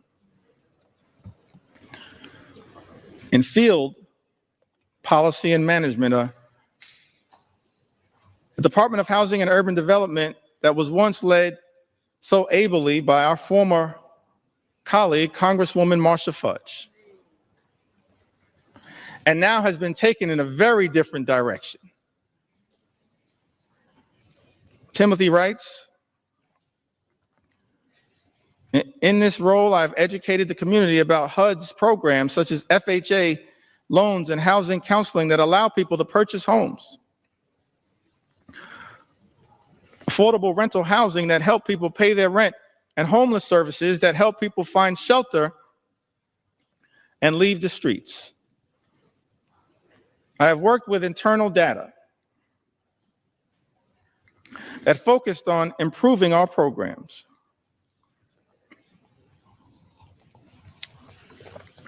Most recently, I worked with a team that hired people from housing authorities and Job Corps with the goal of providing people a career and a way off government assistance. Those incredible people, along with myself, have been fired by Elon Musk's Doge.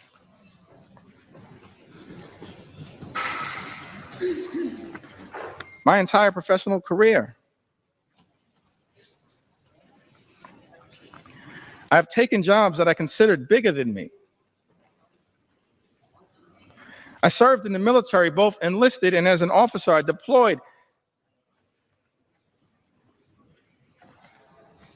And I'm now a disabled vet with a rating of 90%. After the military, I focused on giving back and challenging myself in a way while continuing a job that was bigger than myself, so I joined the Peace Corps. Served in Ukraine for years, working as a youth development volunteer. Now as a HUD employee, I'm being fired by an unelected official and being called lazy by my president. I want to know why Elon Musk has this power and authority and why our elected officials are not doing more to stop it. I have served this country and the government my entire life because I love my country. Why is this happening? Tim writes to us. That is such an important question, Mr. Speaker. Why is this happening in the United States of America? Why are we living in a country where this administration has launched an all-out assault on veterans in the United States of America, firing veterans like Tim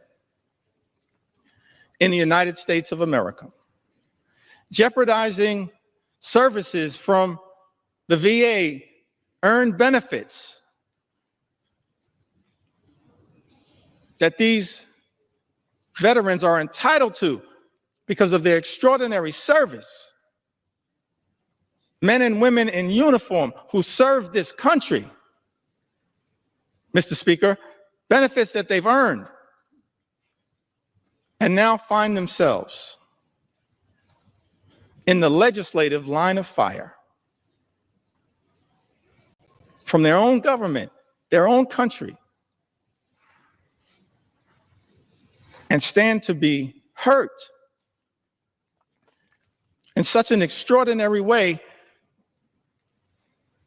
by this extreme Republican budget, this one big, ugly bill. We're here on the House floor, Mr. Speaker, to say to Tim and every single veteran who put on the uniform, every single man and woman who served this country, we will not abandon you in your hour of need. We're going to stand up for every single veteran in this great country and make sure that the veterans of the United States of America are treated with the dignity and respect that you deserve. That is our promise to each and every veteran in the United States of America, and that's why, Mr. Speaker, we stand in strong opposition to Donald Trump's one big ugly bill. Right. An all-out assault here in the United States of America, an extraordinary assault. An assault on the economy, an assault on our veterans, an assault on farm country, an assault on healthcare, an assault on nutritional assistance. And of course, this one big ugly bill and the Trump administration, I wish it was not so.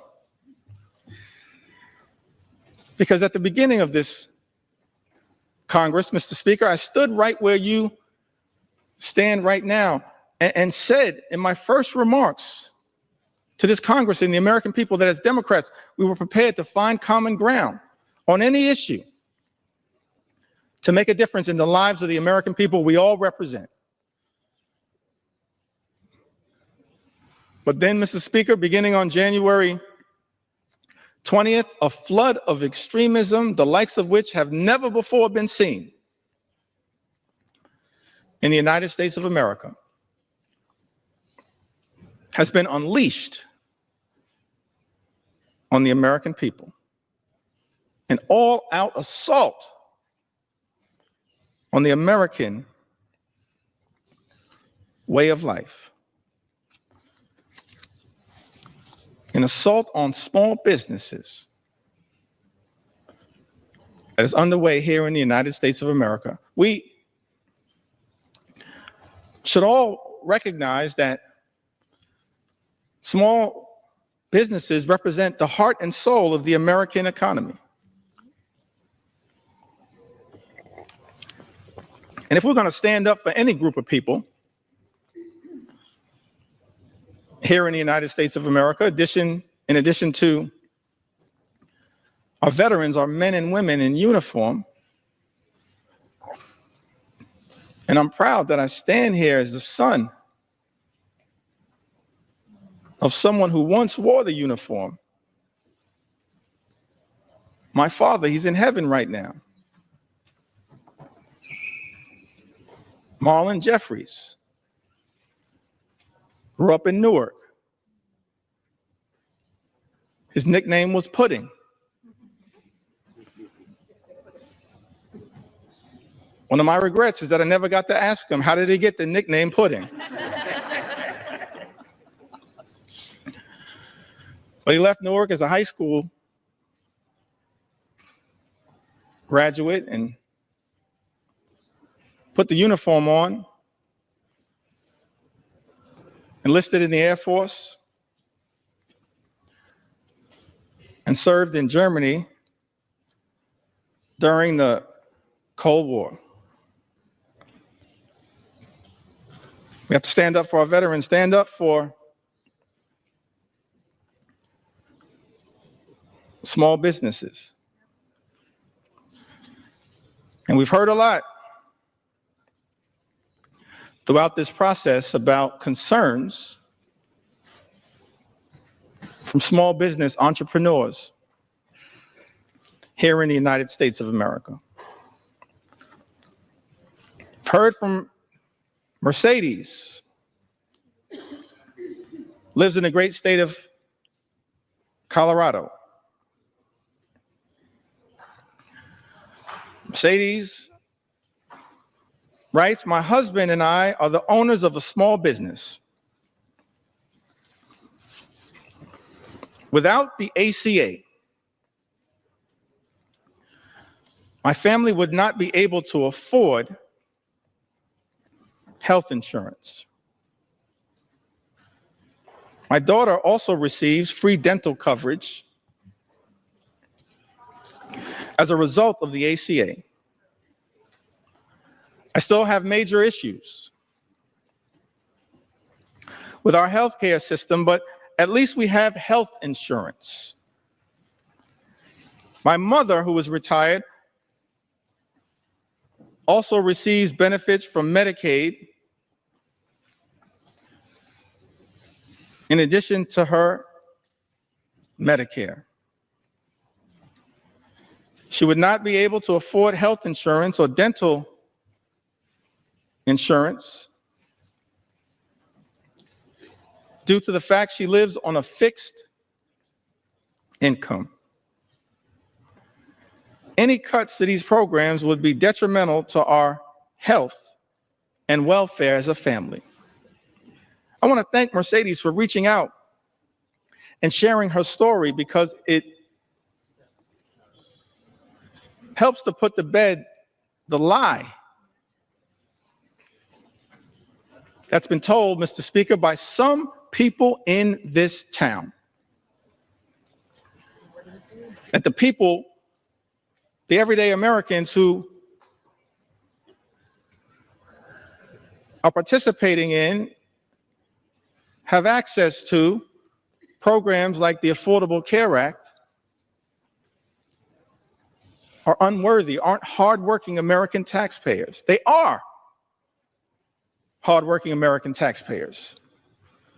A group of people that real leaders in this country, beginning in modern American history, as I illustrated earlier, from President Franklin Delano Roosevelt all the way through our most recent president, who we served with in the last Congress, have recognized that we have a sacred obligation to stand up for everyday Americans who are struggling right now, including our small business entrepreneurs, the heart and soul of the American economy, who right now are dealing with such economic uncertainty because of the erratic, reckless, and dangerous Trump tariffs that have unleashed so much chaos and uncertainty, raising costs for small business owners all across the country, undermining their ability to fully achieve their entrepreneurial dreams. This is not who we should be in the United States of America. Small business owners under assault by this administration. And it's a target on the back of many of these small business owners as a result of this one big ugly bill. Janice wrote to us. She's from the great state of Michigan, the heartland of our country. So thankful to all the members of the Michigan delegation and what they represent. Janice, however, she resides, Mr. Speaker, in the 7th Congressional District, represented by Congressman Tom Barrett.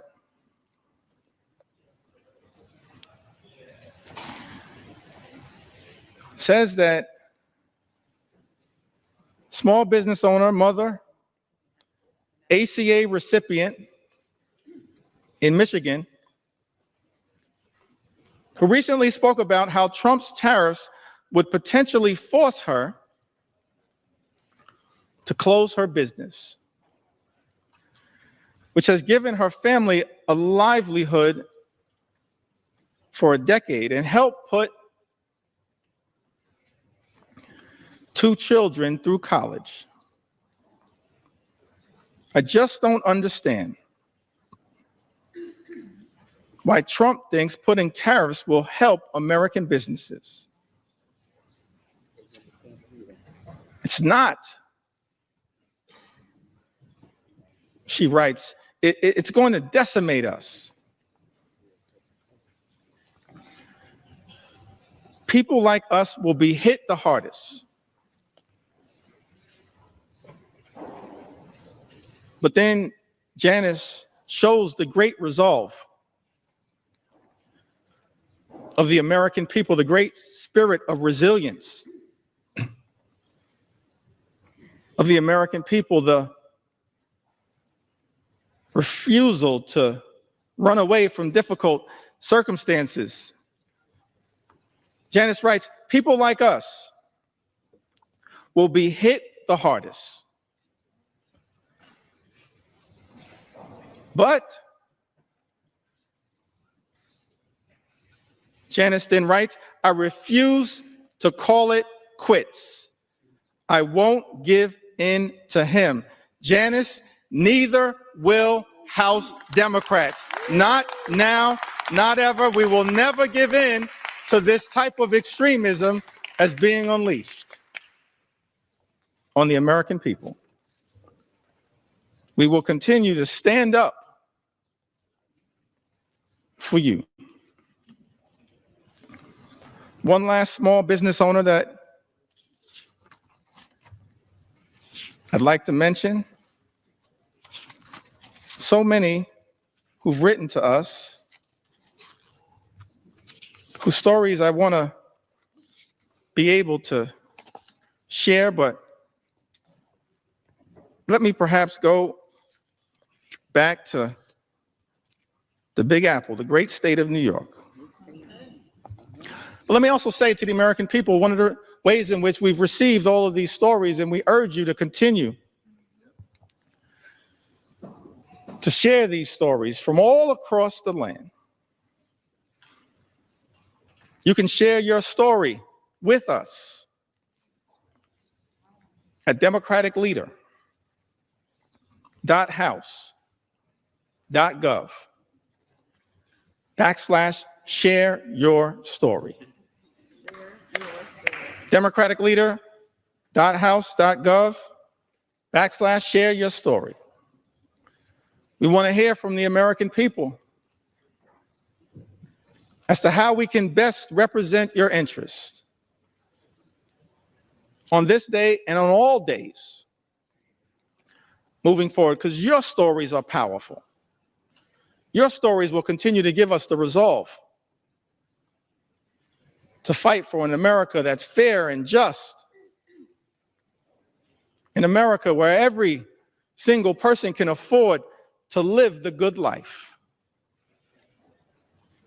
Good paying job, good housing, good health care, good retirement, and of course a good education for your children. That's not too much to ask in the wealthiest country in the history of the world. Work hard, play by the rules, and every single American should be able to afford to live the good life. But we know that in this country, far too many people are living paycheck to paycheck. Far too many small business entrepreneurs living paycheck to paycheck. And justifiably expect better from this government. We should be working hard in a bipartisan way to make their life better, not unleashing shock, awe, and pain on the American people. That's what this one big ugly bill will do. Devastate everyday Americans. Linda writes to us, a small business owner. I believe she's from the North Country. Lives in New York's 21st Congressional District, Mr. Speaker. Linda is a flower farmer and flower importer in upstate New York. Small business has been impacted by Trump's tariffs on products being imported from Western Europe, the Netherlands, I believe. The economic strain and uncertainty imposed by the tariffs on small business owners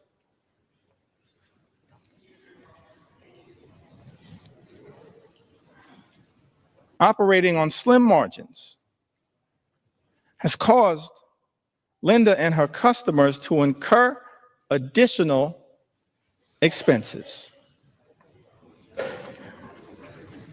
Linda tells us, Mr. Speaker, everything was going really well until the tariffs. And now she worries the business will go bankrupt and be forced to close if the tariffs stay in place. How is it that we're living in America where President Trump, Mr. Speaker, and House Republicans promised to address the high cost of living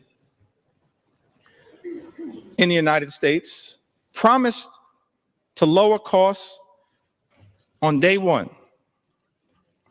But costs aren't going down, they're going up. And as a result of these Trump tariffs, are now at risk of experiencing thousands of dollars per year in additional costs. And there is nothing in this one big ugly bill that is going to meaningfully make the lives of everyday Americans, of hardworking American taxpayers, of working class folks, of middle class folks, of all those Americans who aspire to be part of the middle class, of the poor and the sick and the afflicted. Nothing in Donald Trump's one big ugly bill that will meaningfully make their life more affordable. An all-out assault on the economy. We're dealing with an all-out assault on health care, on Medicaid, on the Affordable Care Act, on the Children's Health Insurance Program. All-out assault on the care, Mr. Speaker, being provided by Planned Parenthood. The medical care being provided by Planned Parenthood that is jeopardized in this very bill. All-out assault on hungry children, on hungry veterans, and on hungry seniors, millions of people who will lose their nutritional assistance, will go hungry. Food is being ripped out of their mouths by this one big ugly bill, Mr. Speaker, that so many of my Republican colleagues seem prepared to support, notwithstanding their prior statements on the record to the contrary. All-out assault on veterans, an all-out assault represented in this bill on small business owners and entrepreneurs who are the heart and soul of our economy. And this bill also represents an all-out assault on law-abiding immigrant families. And Mr. Speaker, we are going to tell their stories as well. We're going to tell their stories. We're going to tell their stories. Because what's happening in this country, an all-out assault on law-abiding immigrant families, is unconscionable, unacceptable, and it's un-American. Because this is a country that should continue to pride itself as a nation anchored in the rule of law, and at the same time, a nation anchored in our journey as one of immigrants from all over the world.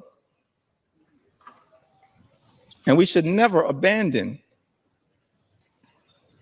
that journey. We're approaching the 249th birthday of this great country, this exceptional country. And I believe, and we can go directly, if necessary, Mr. Speaker, to the words that were initially issued by Thomas Jefferson, the author of the Declaration of Independence. And he went through a whole series of indictments against the king. That America, 13 colonies, which became the 13 states, were working hard to break free from. I mentioned earlier the Declaration of Independence, and of course some of the aspirational aspects of it. There are really two parts, as I can tell. I'm not a constitutional scholar. I'm thankful for the constitutional scholars that serve in this Congress. No one more constitutional and more scholarly than my friend and colleague, the top Democrat on the Judiciary Committee, Jamie Raskin, who continues to lead the charge, standing up for the Constitution here in the United States of America. But as I read the Declaration of Independence, there seem to be two parts to it. There's the aspirational part, Mr. Speaker, of the Declaration of Independence. Of course, we hold these truths to be self-evident, that all men are created equal. We understand that now in a more enlightened way, all men, all women, all children, all of God's children created equally. That they are entitled to certain unalienable rights. That among these are life, liberty, and the pursuit of happiness. And so we spent a little time talking about what that could look like, our commitment to bringing about the American dream, the good life for every single person in this country, everybody. Work hard, play by the rules. You should be able to afford the good life in the United States of America. That's what we're going to continue to work on. Bring the American dream to life, consistent with that aspirational part of the Declaration of Independence, the life, the liberty, and the pursuit of happiness. But then, as far as I can tell, there was also a second interesting part of the Declaration. It was the indictment against the king. And I commend everyone in this chamber, all of the American people who may be observing the proceedings in the House of Representatives, particularly as we approach July 4th, to read that Declaration of Independence. Perhaps I may even enter it into the record later on today. Because we're here, Mr. Speaker, to take our sweet time on behalf of the American people, to make sure as best we can, to cover all of the things that as Democrats, we're fighting hard to defend during this extraordinary moment of assault directed at the American people as a result of this one big, ugly bill that will hurt everyday Americans in order to reward billionaires with massive tax breaks and then exploding the deficit and the debt in ways that will jeopardize the future of our children and our grandchildren. But the aspirational part of the Declaration of Independence, of course, that is often famously quoted. But then if you read other parts of the Declaration of Independence, extraordinarily written document, it reads like an indictment against the extremism of the king. It reads like an indictment against the kings. I think of King George. It reads like an indictment against King George's flood the zone strategy. It reads like an indictment against King George's shock and awe strategy. It reads like an indictment against what I think may have been called Project 1775, which is what brought us to Project 1776. And you look at this indictment, and one of the things it alludes to, it talks about, is the notion of the king's effort to stop the assimilation of people from other parts of the world into the United States of America. So we understand that from the very beginning of this great country, there was a recognition, of course, of the importance of immigration to the success and vitality of the United States of America. And let me be clear, Mr. Speaker, so there's no misrepresentation. As House Democrats, we understand the importance, the urgency of securing the border. We believe that our immigration system is broken and that it should be fixed. in a comprehensive and bipartisan way. So many leaders in that effort, so many big ideas were willing to partner in a bipartisan way. Pramila Jayapal, Linda Sanchez, Adriano Espaillat, Tom Swazi, so many others. Veronica Escobar, we want to partner to fix our broken immigration system in a bipartisan and comprehensive way, secure our border. But we're also going to make sure we stand up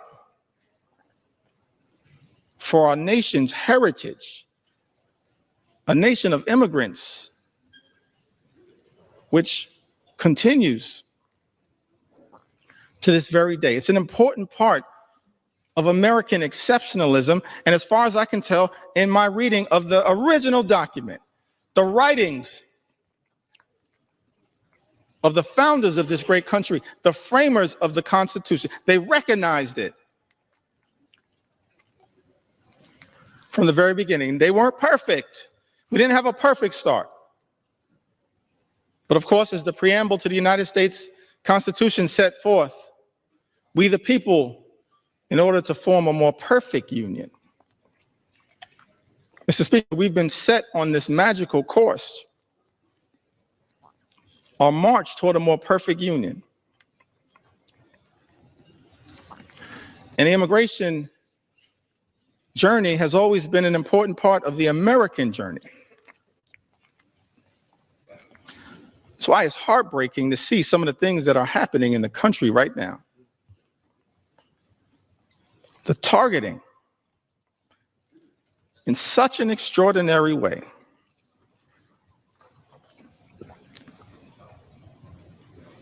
of law-abiding immigrant families, including American citizens. How can this be in the United States of America? Some people who might suggest that we should stay away from these stories. No, I'm going to lean into this part of the American journey because we support our heritage as a nation of immigrants. And we're going to stand up for dreamers, stand up for farm workers, stand up for law-abiding immigrant families all across this country. U.S. citizen children have been deported, Mr. Speaker. Is this who we've become in the United States of America? How can this be? This is extraordinary. 2-year-old American named Manu Borges Santos was born in Fort Lauderdale, Florida, in September of 2022. February, she was taken into custody in Florida alongside her mother and father, both of whom were undocumented. And as a result of this situation, 2-year-old Manu was deported to Brazil. Because of the Trump administration, Manu, a U.S. citizen, only 2 years old, is now effectively stateless. Manu is not a citizen or resident of Brazil. It's a 2-year-old girl, an American citizen.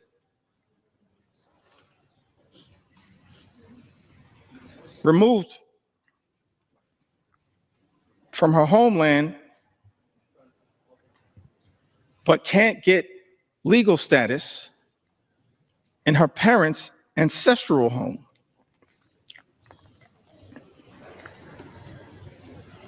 And as a result of her inability to get citizenship, down in South America because she's an American citizen. She has no right to routine pediatric checkups, even though Brazil has a public health system, cannot easily enroll in daycare, and finds herself in an untenable situation. I think we are better than this. We've got to find a better way, because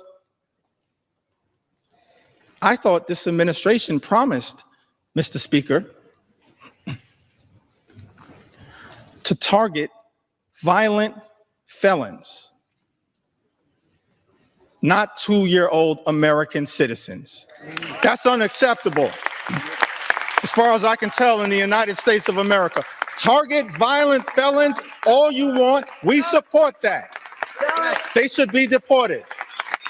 But why are resources being spent targeting 2-year-old American children? That's not American. And I don't believe the American people support that. Mr. Speaker, that's not what this country should be all about. Manu wasn't the only one. The only American citizen who's been targeted by the deportation machine, a deportation machine that will be unleashed on steroids by this one big ugly bill. We know that, in fact, is the case. That's not hyperbole. It's not a hypothetical. It's not hype. J.D. Vance told us the other day, don't worry about the cuts to Medicaid. Don't worry about the fact that this is the largest cut to Medicaid in American history. Don't worry about the fact that millions of Americans, more than 17 million Americans, will lose their health care, and many more will experience higher premiums, copays, and deductibles, whose life will measurably get worse as a result of this one big ugly bill. Vice President J.D. Vance said, don't worry about that, because it's all about the deportation machine that's not targeting violent felons. Apparently, much of what has been unleashed on the American people targeting American citizens, like a 2-year-old American girl with the initials VML, who was deported alongside her mother and sister to Honduras without any meaningful due process. VML was taken into custody by ICE on April 22nd.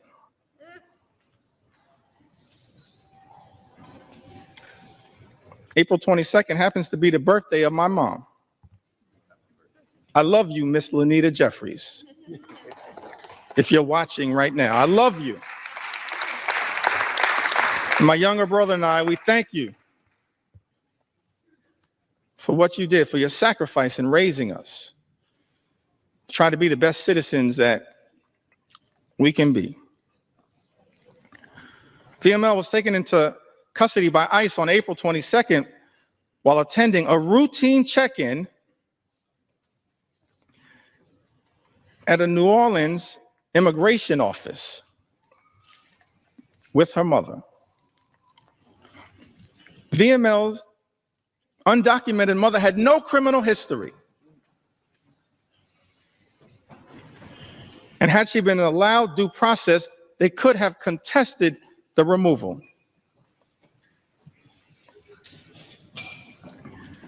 Instead,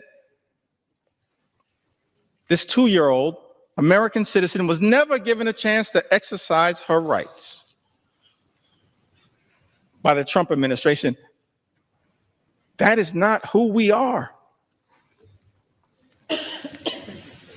We are better than this in the United States of America.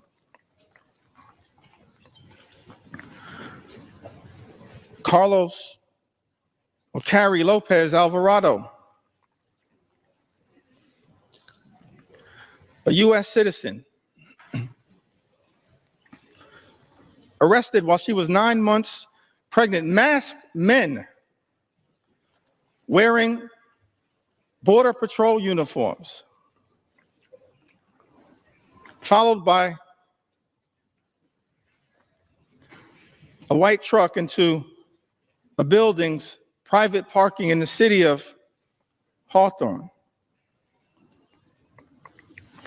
In that truck was Carrie's partner, Brian. When she tried asking questions about who the agents were and what authority they had to arrest her partner, she was arrested.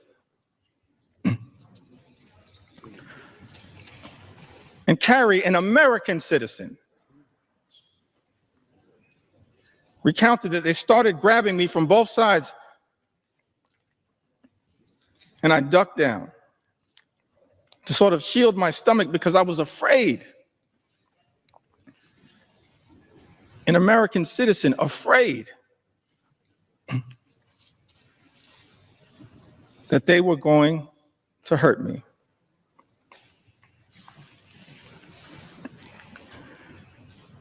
She told them her due date. She was 9 months pregnant.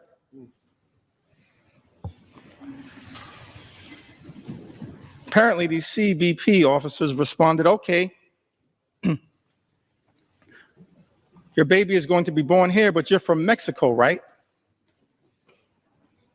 They were wrong. They were detaining an American citizen. This is what has been unleashed on the American people. One last story that I feel compelled to share on this issue. Mr. Speaker, I still got some ground to cover. Take your time. Take your time. It's where we have to be. On a few other issues of importance to the American people, but one last story that I think needs to be shared, Mr. Speaker, in connection with this issue. This received some attention, some notoriety. Americans were horrified, should be horrified. All of us should be horrified. I'll never forget the journey that we were originally on. Set forth, spoken to by the founders of this country. E pluribus unum, out of many, one. How can we forget that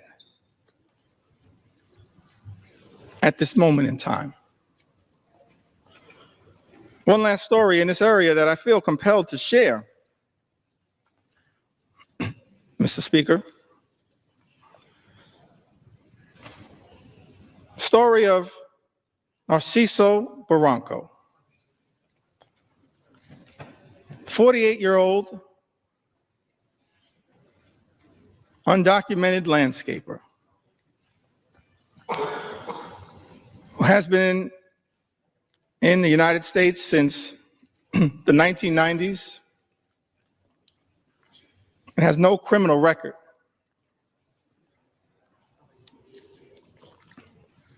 Here's the thing that got me about this story. Caused me to ask the question about this particular moment, the type of deportation machine that has been unleashed on the American people. Narciso, this landscaper, raised 3 American sons, all of whom became Marines, 2 of whom are currently, Mr. Speaker, on active duty Marines. His sons, juggling their military assignments, have been trying to deal with the costs and the paperwork required to adjust their father's immigration status through parole in place,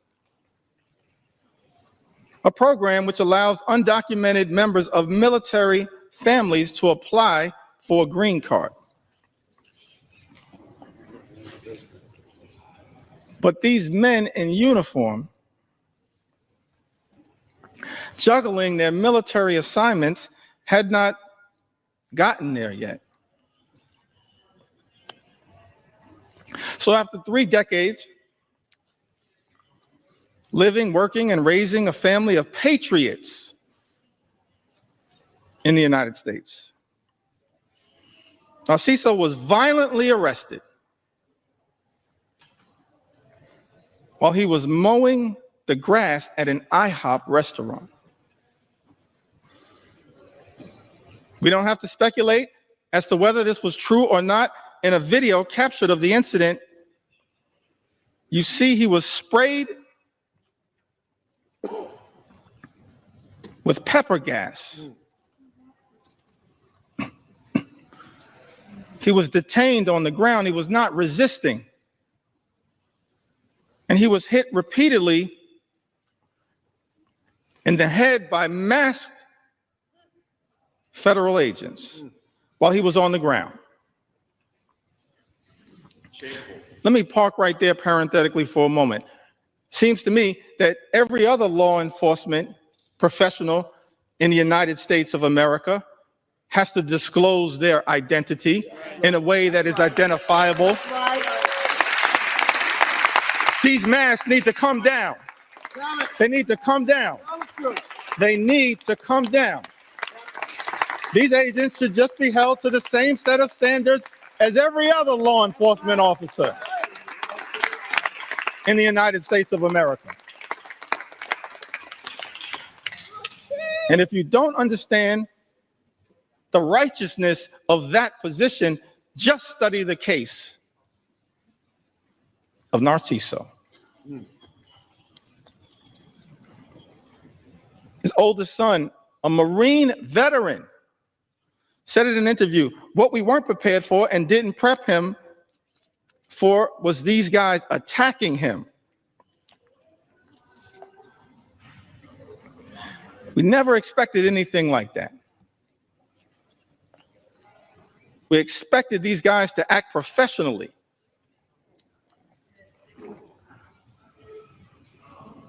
And up to the standards of the United States government. Are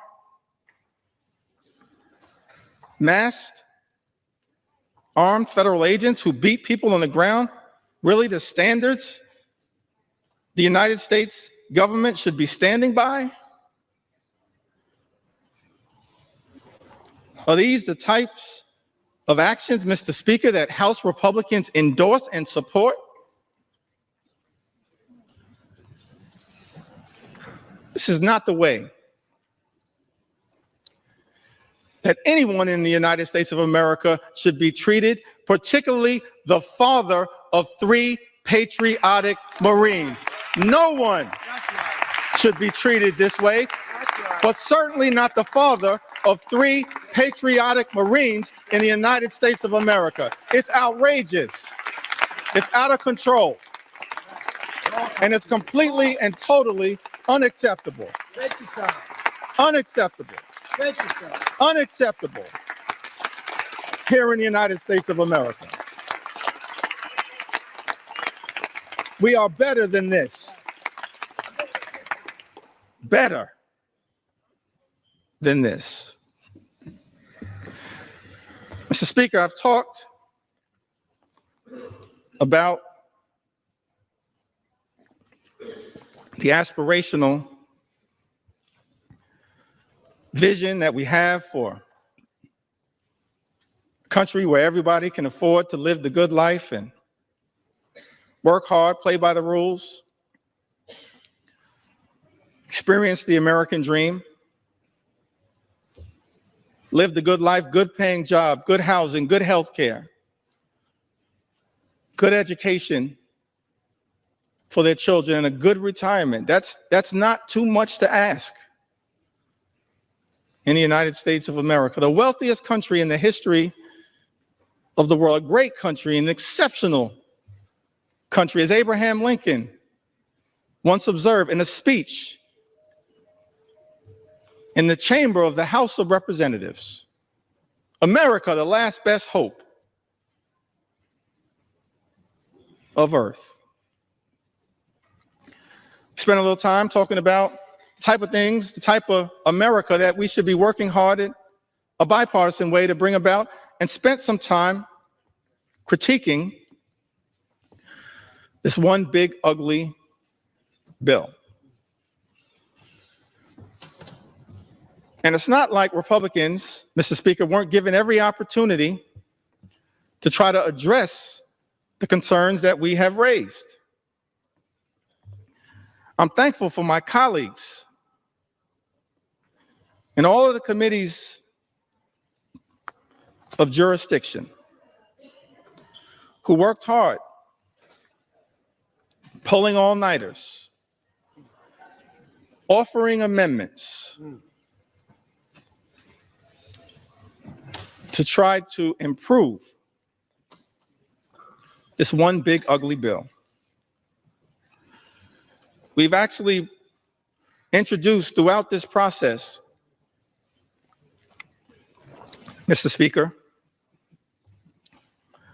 hundreds of amendments. Just yesterday before the Rules Committee, hundreds of amendments. And before that, in late May, when the initial bill was being debated in a marathon session before the Rules Committee, more than 125 or so Democrats offering more than 500 different amendments to improve this bill, to stand up for the American people. Doing so over and over and over again throughout this process. And so, Mr. Speaker, I think it's important for the American people to understand what exactly House Republicans have rejected. What changes have House Republicans rejected to this one big, ugly bill?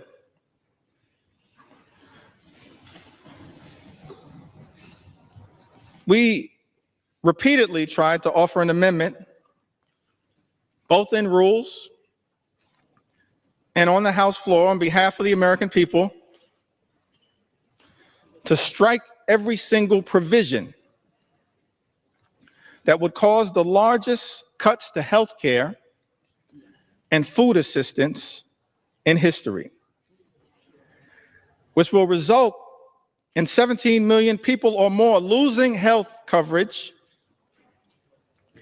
and jeopardizing nutritional benefits for about 42 million Americans who might otherwise go hungry. Republicans voted down that amendment.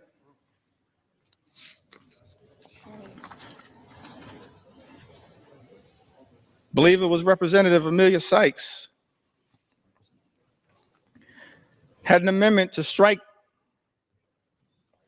the Medicaid cuts in the bill to prevent millions of people from losing their health insurance and to stop hospitals and nursing homes from shutting their doors. Republicans voted down that amendment. Representative Judy Chu had an amendment striking cuts to the Affordable Care Act Cuts that are in this one big ugly bill that will cause millions of everyday Americans to lose their health insurance or experience having their costs go up. Mr. Speaker, you know that Republicans voted down that amendment.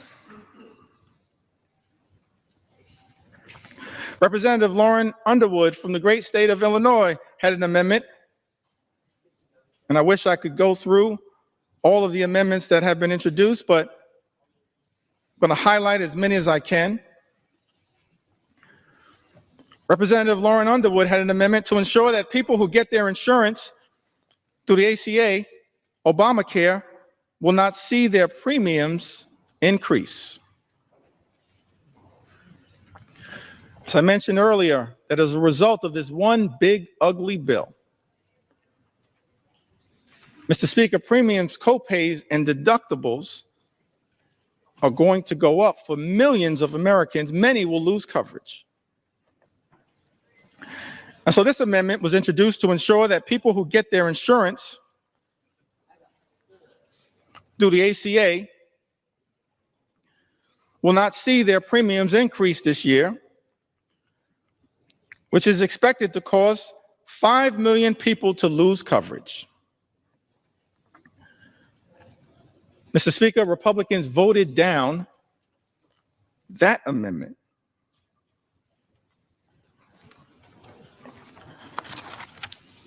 Representative Kelly Morrison had an amendment that strikes the defunding of Planned Parenthood, which provides access to life-saving cancer screenings and reproductive health care. Now, last year, Republicans, Mr. Speaker, promised that reproductive health care, reproductive freedom was a state issue. President Trump promised that reproductive health care, reproductive freedom was a state issue. And yet in this bill, there's a backdoor attack on reproductive freedom by targeting health care, preventative health care, that Planned Parenthood provides to millions of people all across this country. Representative Kelly Morrison had an amendment that strikes the defunding of Planned Parenthood, which provides access to life-saving cancer screenings along with reproductive health care. Republicans voted that down. Let me pause there parenthetically just to make one observation on this issue of reproductive freedom. What we're seeing right now in the House of Representatives, Mr. Speaker, Republicans unleashing a march toward a nationwide abortion ban. That's what's going on right now. What does this provision have to do with making life more affordable for everyday Americans? Nothing. This is all part of a right-wing ideological extreme effort to undermine reproductive freedom in the United States of America. Let me make something clear, Mr. Speaker. House Democrats believe in a woman's freedom to make her own reproductive health care decisions, a decision that should be between a woman, her family, her faith, and her doctors.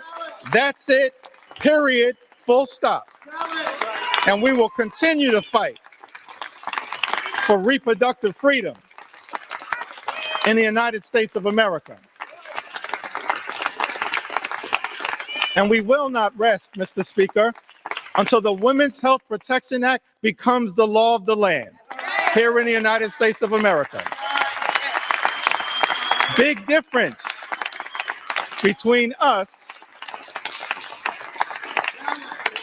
and them. Big difference.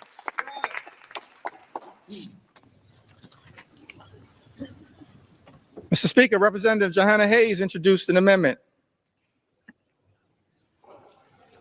to strike all provisions that would cut food assistance for children, seniors,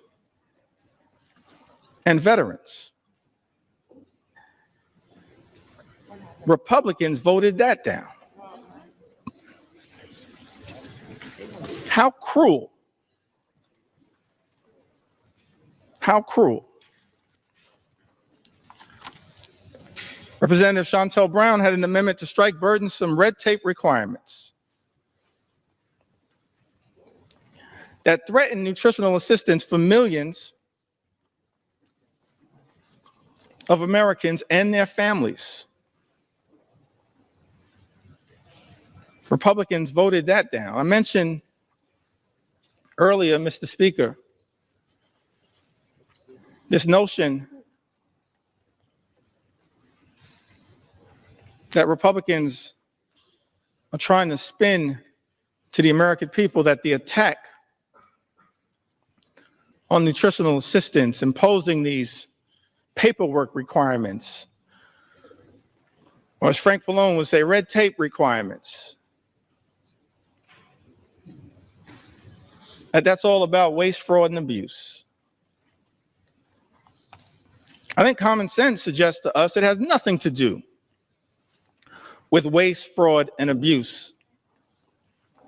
Mr. Speaker, I made clear earlier that as House Democrats, we believe that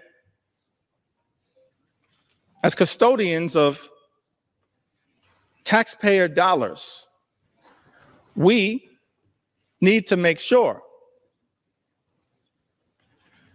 that we are spending that money efficiently, effectively, and equitably. And that we are committed to eliminating waste, fraud, and abuse wherever it may be found. I mean, one of the things that's interesting about this bill, this appears to be part of the deal that was negotiated by the senator from Alaska,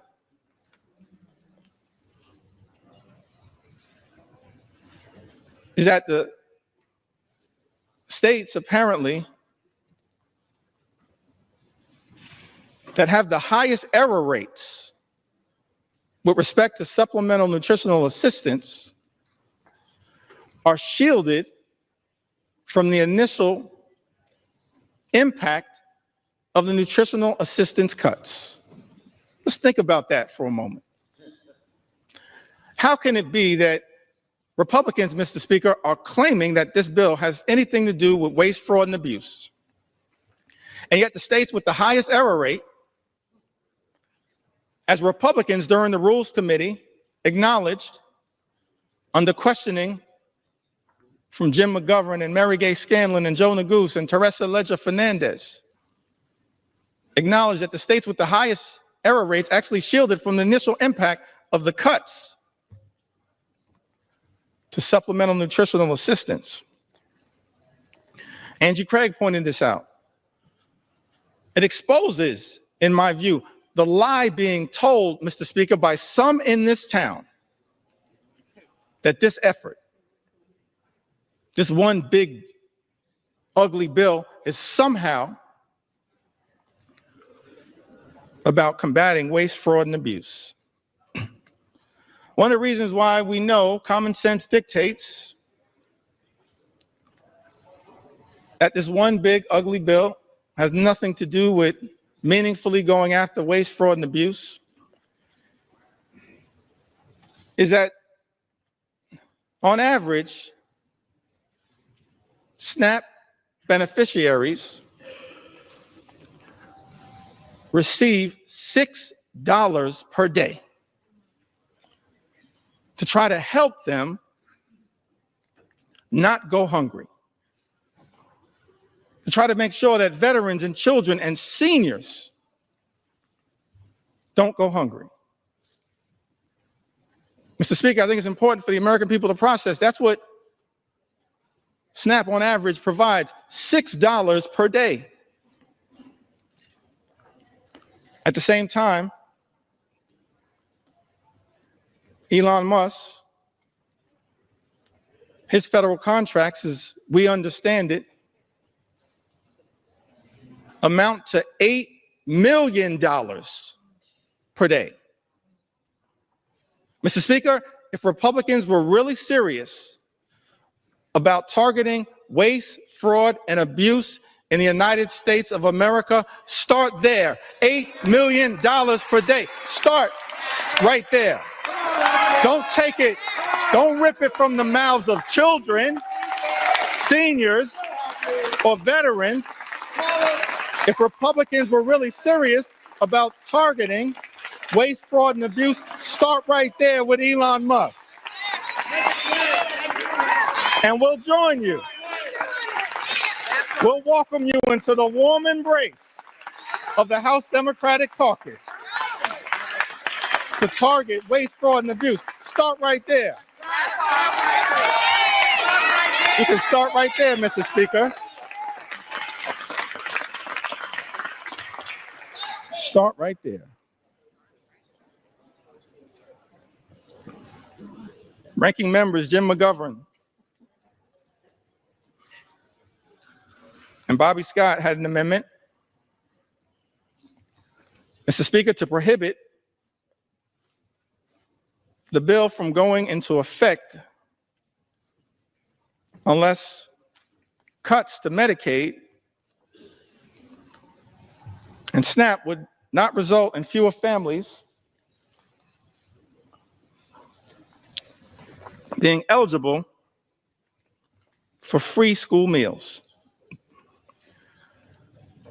Mr. Speaker, as you know, Republicans voted down that amendment.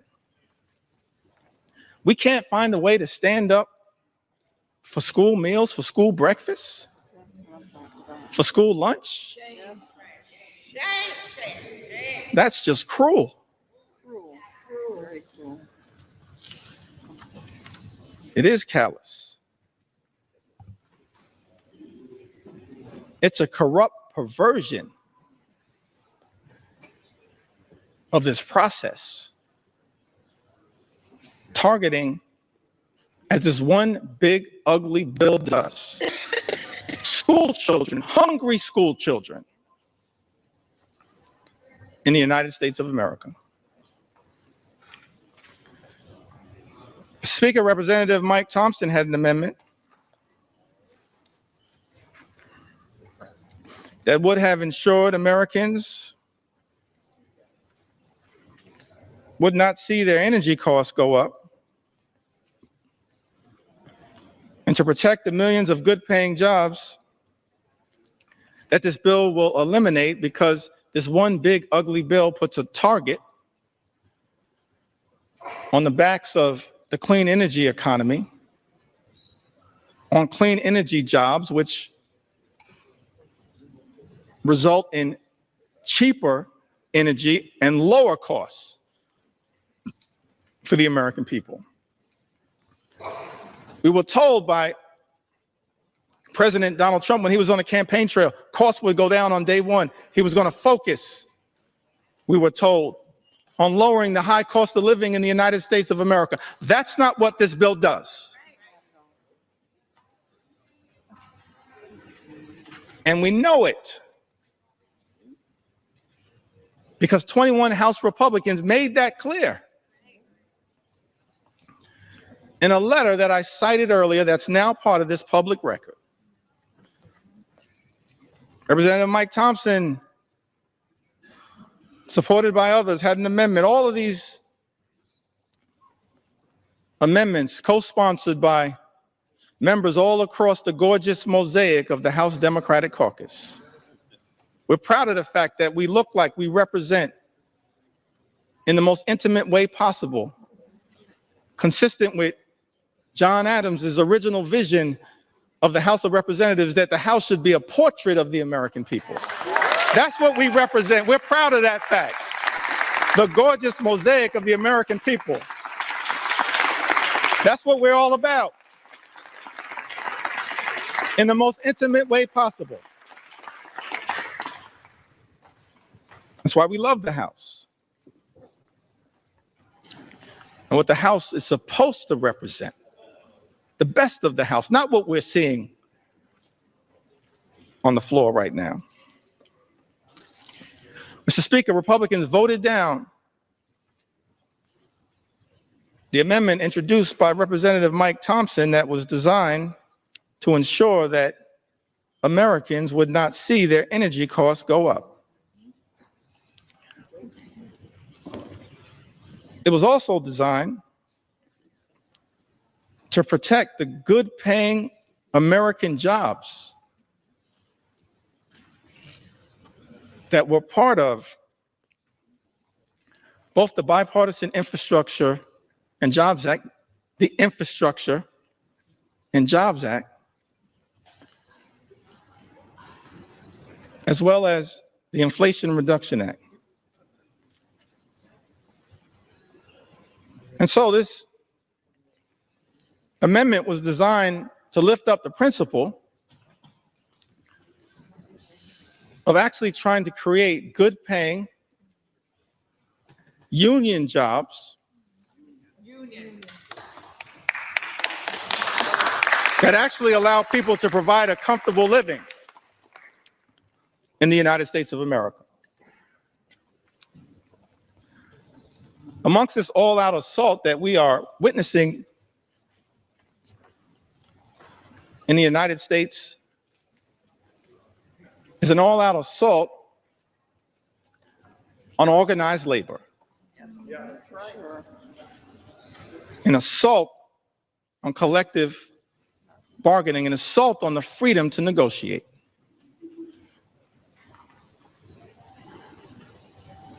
What's the difference, Mr. Speaker, between us and our colleagues on the other side of the aisle? I think one of the things that is a clear difference, Mr. Speaker, is that we believe, we recognize that in connection with this journey, work hard, play by the rules, imagine and dare to dream the ability to live the good life, to experience the American dream. An American dream that when you work hard and play by the rules, you should be able to provide a comfortable living for yourself and for your family. Educate your children, purchase a home, have access to high quality health care, go on vacation every now and then, and then one day retire with grace and dignity. That's the American dream. That's the ability to afford and access the good life. And we believe as House Democrats that no single force in the United States of America has done more to bring the American dream to life than organized labor, and we will continue to stand up for organized labor today, tomorrow, and always. Not undermine good-paying union jobs. That's what this bill, this one big ugly bill, does in the United States of America. We're going to stand up. Stand up. Stand up for organized labor.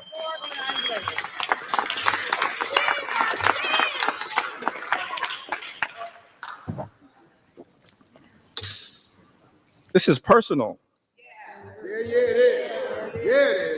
to me. My parents, Marlon Jeffries, Lanita Jeffries, they raised us, my younger brother Hassan and I, they raised us in a working class union household. I'm thankful for that. We were raised in central Brooklyn. Now, my mom grew up in Connecticut. And I mentioned that must be Johanna Hayes.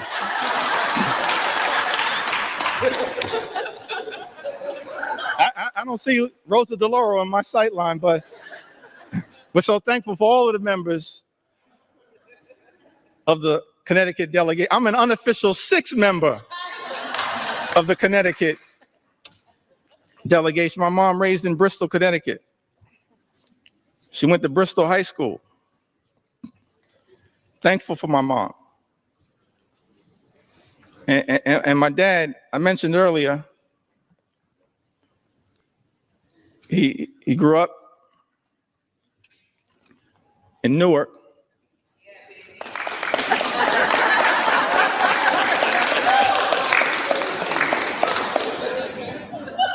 That must be LaMonica McIver. I grew up in Brick City. I mentioned earlier he had a nickname Pudding. I failed to ask him, but I'm gonna see if my mom can unlock the key to that nickname for me. My mom grew up in Bristol, Connecticut, and my father grew up in Newark. And I mentioned earlier that he then went off to serve this country in uniform as an Air Force member, served in Germany during the Cold War. I think about that a lot. I didn't get to talk too much about it. I wish I would have had the opportunity to talk a little bit more with my dad about that. It's an extraordinary thing in the United States of America that someone could grow up in inner city Newark and then have the ability, in part, thanks to President Harry Truman, to serve with people of all races to defend this great country. I wish I would have had the opportunity to talk to my dad a little bit more about his experience in Germany, because the one thing that I've been able to take away from that experience was that he came back having fallen in love with Heineken's and Beck's.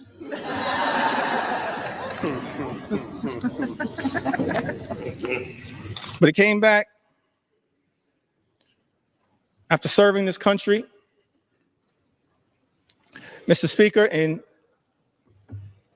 uniform, as so many men and women do right now in uniform. And let me make clear, we're so thankful, we're so appreciative of the courage of the men and women in uniform who serve in the United States military, and we will always stand behind you.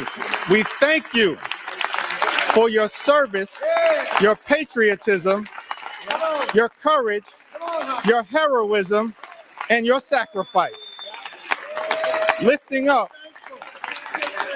the freedom that is America.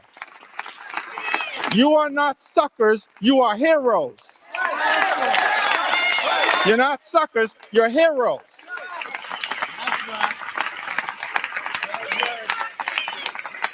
We're thankful for your service.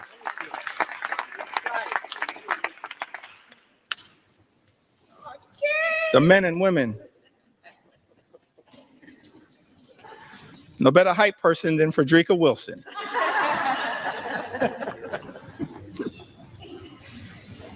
So my dad,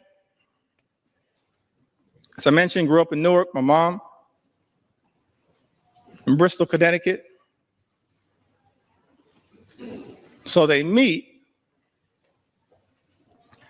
at Central State University.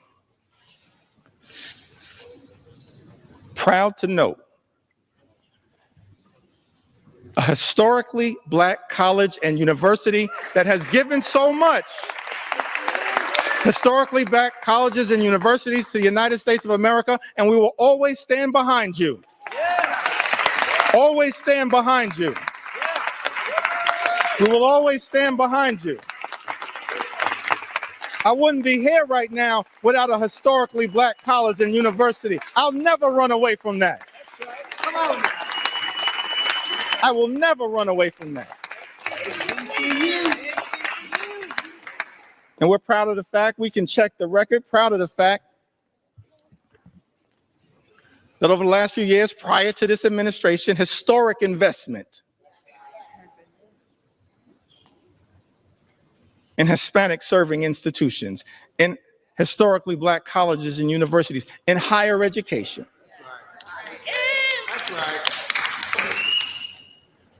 That's part of who I am right now. I don't know if I'll have time to tell the story of my grandmother. Maybe I will. Take your time. Stories matter. Take your time. I got so many stories, I feel like I'm in a hip-hop studio right now. But they all relate to what makes us, every single one of us, every single Democrat, have a story to tell. A story to tell. Brooklyn will get that. Every single one of us have a story to tell. That leads us to this moment. It's the reason why we're fighting hard against this incredible and unprecedented assault on the American way of life and an assault on organized labor. So my parents, they meet Central State University, and Dad would tell us, my younger brother and I, that it was love at first sight. But apparently my mom said, not so fast. But it worked out. I'm thankful for that. They met at Central State University. And so, of course, I mentioned that mom from Connecticut, father from New Jersey. Why was it that we grew up in New York City? Apparently, they compromised and moved to Brooklyn. And so I'm raised in Brooklyn, New York. Working class neighborhood. In the middle of the crack cocaine epidemic. Dangerous times in New York City. In a union household, proud that I grew up in the Cornerstone Baptist Church, still a member of the Cornerstone Baptist Church. Grew up in this union household. And Mr. Speaker, I land on that moment, and every single one of us as House Democrats have a similar story to tell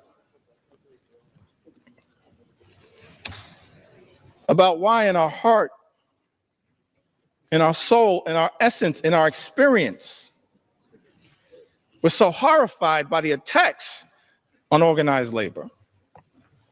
Because we understand the importance of what organized labor has meant to the American journey. My mom and dad were both public servants throughout their entire lives. My mom worked for 45 years, DC 37, for the city of New York. My dad, he worked for 30 years. He was a member of the Public Employees Foundation. He was a substance abuse social worker dealing with addiction. During the heroin explosion of the 1970s, the crack cocaine epidemic of the 1980s. But they got married in 1967.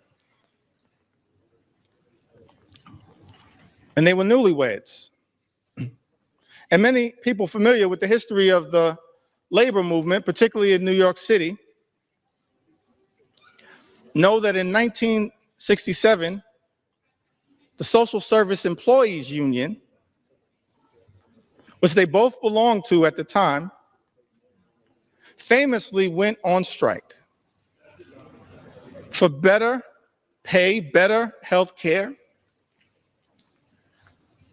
better working conditions, and most importantly, better service to the clients that they served. And I've thought about that fact. They were newlyweds. A few months in, and they had to make a decision when the Social Service Employees Union went out on strike, whether they would cross the picket line, because it was unclear, perhaps, how they would pay for food and rent and clothing as newlyweds in a new city. Or, Mr. Speaker, were they going to stand in solidarity with their union brothers and sisters? I'm so thankful, Mr. Speaker, when I learned that my parents made that decision to stand on that picket line for as long as it took in solidarity with their union brothers and sisters. That's part of our DNA. That's part of why we fight so hard. We can all trace a similar story. An inheritance from our parents and our grandparents. All of us have that kind of story to tell.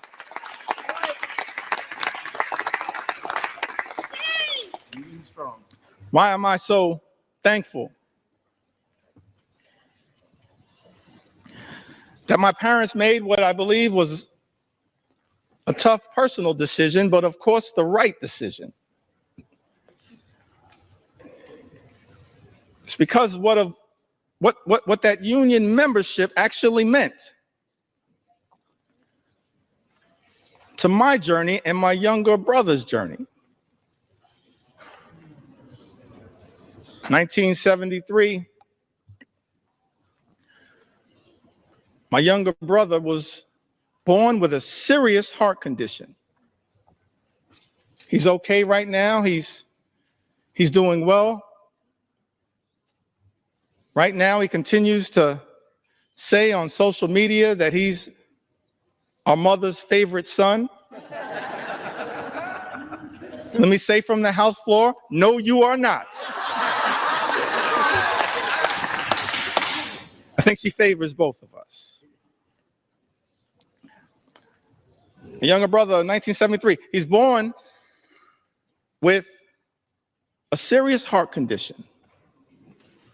He's okay right now. He's born with a serious heart condition. I'm thankful that it was that union negotiated health care that got our family through that difficult moment. That's why we do what we do. Our own personal experience.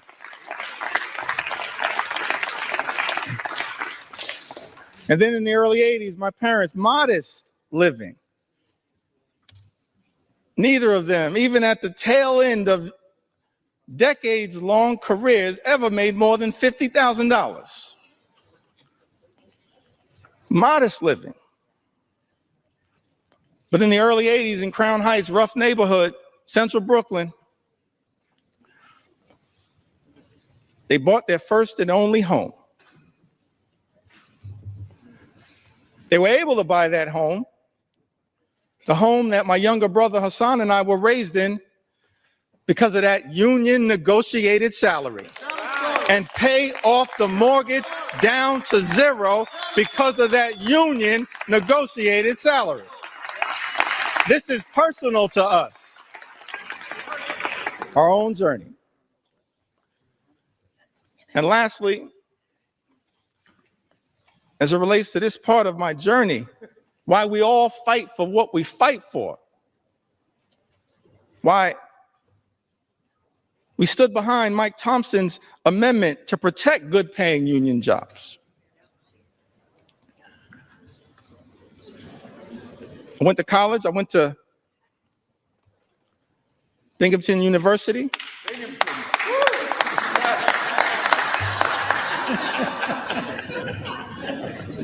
When I first got here, I was surprised to learn, actually, that I was the first graduate of Binghamton University ever elected to the United States Congress. I was shocked to learn that, but not the last. Because Vindman and Mannion have now joined us. And so we tripled the size of the Binghamton University delegation.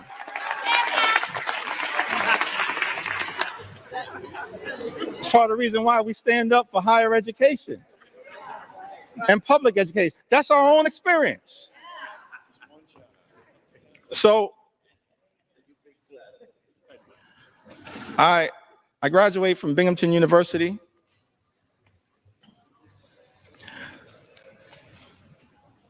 My younger brother graduated from Morehouse University. I think that was Hank Johnson.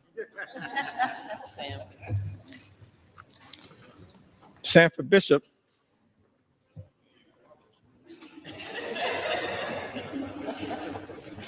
Graduated from Morehouse. I graduated from Binghamton University. And somehow, we managed to graduate from college without owing anything. And for the life of me, I couldn't figure out how. Because as I mentioned, my mom, my dad, they just earned a modest living all throughout their careers. So one day I had a conversation with my mom and I was trying to figure it out. How did you pull that off? She said, well, I wanted to make sure my two sons could have a clean start to life. So I borrowed against my union negotiated pension to make sure my two sons could get free and clear of loans and get a higher education as part of our effort to experience the American dream. And so we all say to our brothers and sisters in organized labor, you don't ever have to worry about whether House Democrats are going to stand up for you, because you've always been there for us. You've always been there for us. You've always been there for us. That's our personal story. And every single one of us,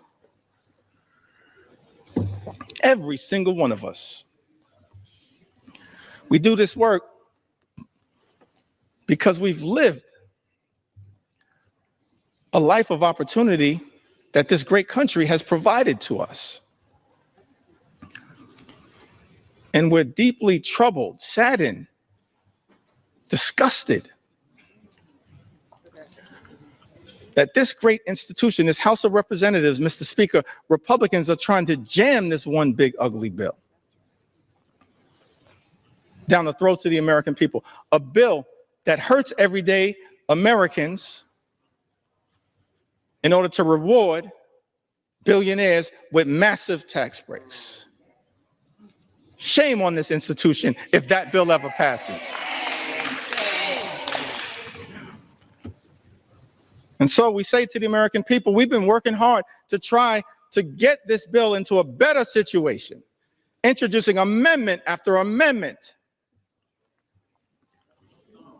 after amendment. Representative Judy Chu,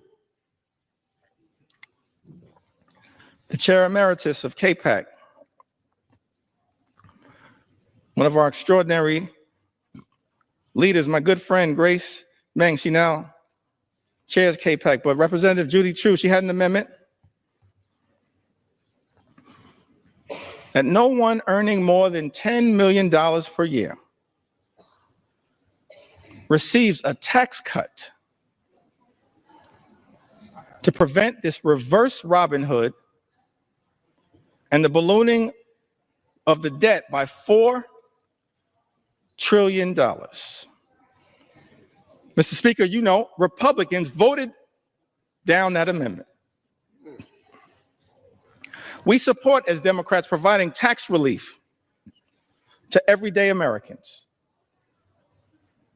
We're willing to work in a bipartisan way to deal with that issue under the leadership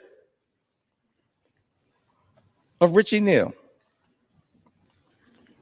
But Republicans decided, Mr. Speaker, as you know, to go down this partisan road, play partisan games, try to jam this extreme budget down the throats of the American people. And so amendment after amendment after amendment introduced by House Democrats in good faith, exercising common sense to try to improve this bill. Representative Jimmy Gomez, the chair of the Dad's Caucus here in the United States House of Representatives, he had an amendment